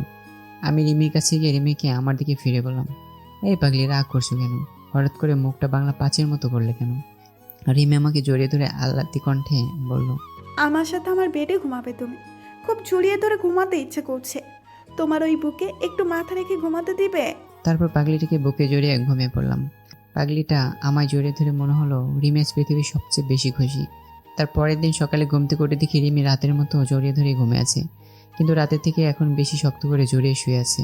তারপর রিমির কপালে একটা চুমু খেয়ে যে উঠতে যাব, তখনই রিমি উঠতে দিল না। তুমি কখন জাগলে? আমি তো দেখলাম তুমি ঘুমিয়েছিলে। আমি অনেক আগে উঠেছি, কিন্তু ডাকিনি, কারণ আজ সারাদিন তোমার বুকে শুয়ে থাকবো। তারপর বাসা থেকে সবাই নিতে আসলো আমাদের। তারপর আমরা সবাই বাসার উদ্দেশ্যে রওনা দিলাম। স্বামী তার মায়ের কোলে শুয়ে আছে, আর রিমি স্বামীর মাথায় হাত বুলিয়ে দিচ্ছে। তারপর বাসায় এসে গোসল করে যে বের হবো, তখন রিমি আবার আমার সামনে এসে জড়িয়ে ধরলো। কি ব্যাপার, আমার পাগলি বউটার আজ মনটা মনে হচ্ছে খুব ভালো। তুমি সবসময় পাশে থাকলে আমি সব সময় খুশি থাকবো। তারপর দুপুরের খাওয়ার সময় আমি রুমে বসে আছি, তখন রিমি রুমে আসলো। আমি বিছানায় শুয়েছিলাম, রিমি আমার মাথার কাছে এসে আমার মাথায় হাত বুলিয়ে দিচ্ছে। একটা কথা বলবো, রাখবে কথাটা? আমি রিমির হাত জড়িয়ে ধরে বললাম, বলো, এতে আবার অনুমতি নেওয়ার কি আছে? না, তুমি আগে বলো যে আমার কথাটা রাখবে। আচ্ছা ঠিক আছে, তোমার কথা বলো এবার। চলো নিচে চলো, আজ সবাই একসাথে বসে লাঞ্চ করবো। আমি রিমির কথা শুনে ফিক করে হেসে দিলাম। এইটুকু কথা বলবে তা আবার ভয় পাচ্ছে। আচ্ছা, তোমার কথা রাখতে পারি, তবে একটা শর্ত আছে। তুমি যদি শর্তটা মানতে পারো তাহলে সবাই একসাথে লাঞ্চ করব। তোমার আবার কি সত্য? বলো কি সত্য তোমার? এখন আমাকে গুনে গুনে 20টা পাপ্পি দিতে হবে, তারপর আমি লাঞ্চ করব। আর যদি না দাও তাহলে আমাকে আবার কষ্ট করে বাইরে লাঞ্চ করতে যেতে হবে। আমার কথা শুনে রিমি লজ্জায় মাথা নিচু করে ফেলল। যা দুষ্টু, ওটা আমি দিতে পারবো না, কেউ দেখে ফেলবে। না, কেউই দেখবে না। আর যদি না দাও তাহলে যাই বাইরে থেকে লাঞ্চ করে আসি। তাই বলে আমি যে উঠতে যাবো তখনই রিমি আমাকে বিছানায় ধাক্কা দিয়ে ফেলে দিল আর আমার বুকের উপর শুয়ে 4 ঠোঁটে এক জায়গায় করে দিল। এভাবে কতক্ষণ ছিলাম জানি না, তবে আমার বেশ ভালোই লাগছে। তাই আমি রিমির 2 গালে হাত দিয়ে আমার কাছে টেনে নিলাম। রিমি আমাকে ছেড়ে দিয়ে যেই চলে যাবে তখনই আমি আবার রিমির হাত ধরে আবার আমার বুকের উপর নিয়ে আসলাম। রিমি এবার আমার গলা জড়িয়ে ধরে আমার বুকে শুয়ে পড়ল। এই, আমরা হানিমুন করতে যাব না? ডং দেখলে বাঁচি না, বুড়ো বয়সে হানিমুন? তোমার বের করছি, দাঁড়াও। তাই বলে রিমি আমাকে মারতে থাকলো। কি, আমি বড়? তাহলে তুমি আমার সুইট বুড়ি বউ। না, তুমি বড় হয়ে গেছো। আচ্ছা ঠিক আছে, এই বড়োর সাথে তোমার থাকতে হবে না, আমি আবার চলে যাব আগে আমের স্বামী যেখানে থাকতাম। রিমি আমার কথা শুনে আমাকে এবার শক্ত করে জড়িয়ে ধরে কান্না করে দিল। না, তুমি কোথাও যাবে না, তোমাকে আমি কোথাও যেতে দেবো না। তুমি চলে গেলে এবার আমি সত্যি সত্যি মারা যাব। চুপ পাগলি, মরার কথা আর একবারও যেন মুখে না শুনি। তুমি কি ভাবছো এই 5টা বছর তোমার কাছ থেকে দূরে সরে খুশি ছিলাম, তাই না? তোমার কথা প্রচুর মনে পড়তো, খুব কষ্ট হতো তোমার মা বাবার সবার কথা মনে পড়লে। তাহলে তুমি এই মাত্র বললে আমাকে ছেড়ে চলে যাবে? না, তোমাদের ছেড়ে আমি কোথাও যাব না। চলো নিচে চলো, সবাই অপেক্ষা করছে আমাদের জন্য। তারপর নিচে এসে সবাই একসাথে খেতে বসলাম। রিমি স্বামীকে খাইয়ে দিচ্ছে। কতদিন পর বাড়ির রান্না করা খাবার খেলাম। খাওয়া শেষে উঠতে যাব তখন বাবা বলল, মেহেদি, তুমি কি ঢাকায় চলে যাবে না এখানে নিজেদের ব্যবসা দেখাশোনা করবে? না বাবা, আমি আর ঢাকায় যাব না, এখানে নিজেদের ব্যবসা দেখব।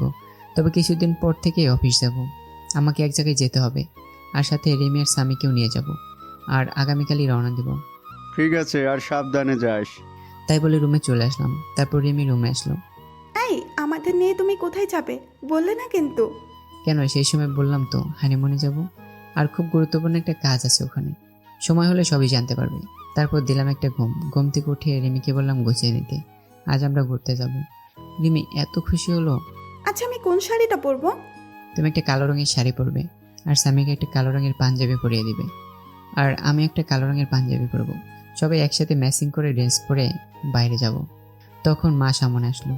বাহ, খুব সুন্দর লাগছে তোমাদেরকে, আমারই নজর লাগছে। তারপর আমরা সবাই বাইরে বের হয়ে একসাথে হাঁটতে থাকলাম।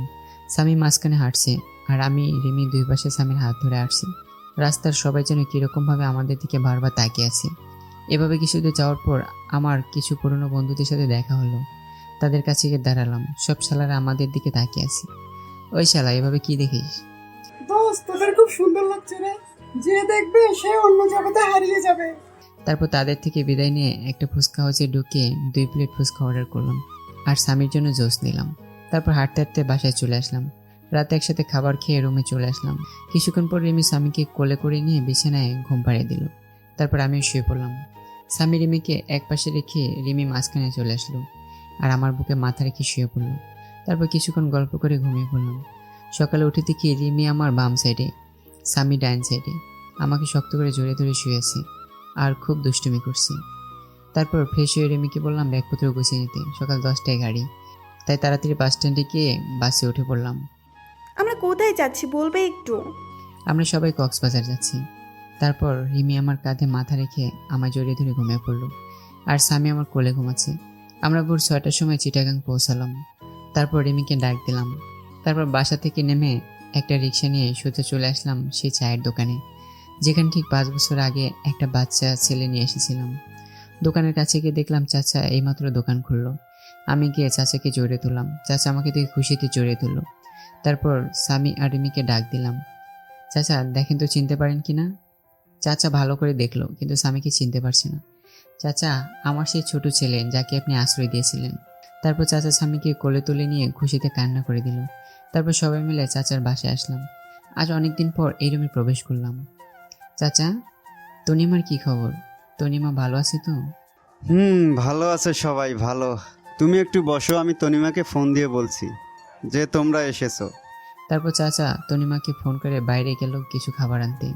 এই তনিমাকে, আর তুমি তাকে কিভাবে চিনো? তনিমা হচ্ছে এই চাচার মেয়ে, আর সে আমাদের স্বামীকে 1 বছর নিজের মায়ের মতো আদর যত্নে বড় করেছিল। তারপর এক এক করে রিমিকে সব কথাই বললাম। তারপর চাচা নাস্তা নিয়ে আসলো। কিছুক্ষণ পর তনিমা হাঁপাতে হাঁপাতে রুমে প্রবেশ করলো, আর তনিমা স্বামীকে দেখে কোলে তুলে নিয়ে পাগলের মতো চুমু দিতে থাকলো। কেমন আছেন আপনি? আর এইটা কি সেই রিমি ভাবি? আমরা ভালো আছি, আর এই হচ্ছে স্বামীর আম্মু। তারপর রিমি তনিমার সাথে কিছু কথা বলে সবাইকে বিদায় দিয়ে আবার আমরা গাড়িতে উঠে পড়লাম কক্সবাজারের উদ্দেশ্যে। তারপর আমরা একটা হোটেল নিলাম। হোটেলে গিয়ে একটু ফ্রেশ হয়ে নিলাম। এখন রাত হয়ে গেছে, আর জার্নি করে শরীর একদম ক্লান্ত, তাই আর সমুদ্রে যাইনি। হোটেলে শুয়ে আছি, স্বামী ঘুমিয়ে পড়েছে। তারপর রিমি ফ্রেশ হয়ে এসে আমাকে জড়িয়ে ধরে শুয়ে পড়লো। এই, আমার আর একটা জিনিস চাইবো, দিবে? দেবো না কেন? আমার সব কিছু তো এখন থেকে তোমার। তাহলে এখানে অনুমতি নেই কি আছে? আমাকে আরেকটা বাবু এনে দিবা? স্বামীর জন্য আরেকটা বোন দরকার। কিন্তু কিন্তু স্বামীর মতো যদি সেও কিন্তু স্বামীর মতো যদি সেও এরকম অবহেলা পায়, তাহলে আমি কিন্তু সহ্য করতে পারবো না। রিমি এবার আমার বুকের উপর থেকে নেমে পড়লো, আর অন্যদিকে মুখ করে কান্না করছে। আমার লক্ষ্মী বউটা রাগ করলো। আরে আমি তো তোমার সাথে মজা করছিলাম। রিমি চুপ করে কান্না করছে। এই পাগলি, রাগ করছো কেন? আমি তোমার সাথে ফান করলাম। আচ্ছা ঠিক আছে, একটা না, পুরো কাবাডি খেলার টিম তৈরি করবো, ঠিক আছে? রিমি এবার আমার দিকে ফিরে বলল, প্লিজ, তুমি আর পুরনো কথা বলবে না। খুব কষ্ট হয় সেই পুরনো কথা মনে পড়লে। আর কখনো বলবে না ওইসব কথা। এবার আমি রিমিকে টেনে নিয়ে জড়িয়ে ধরলাম। আচ্ছা, স্বামীর জন্য একটা বোন নিয়ে আসতে হলে তো অনেক পরিশ্রম করতে হবে, তাই না? যা দুষ্টু, তোমার কোনো লজ্জা নেই? পাঠক পাঠিকারা তো সব দেখে ফেলবে। আগে লাইট নিভিয়ে আসো, নইলে সবাই আবার দেখে ফেলবে। ভাইয়া ও আপুরা, এখন আমরা স্বামীর জন্য একটা মিষ্টি বোন নিয়ে আসতে যাচ্ছি। আপনারা এবার চোখটা বন্ধ করেন, নইলে আবার আমার পাগলি বউটা তো লজ্জা পাচ্ছে।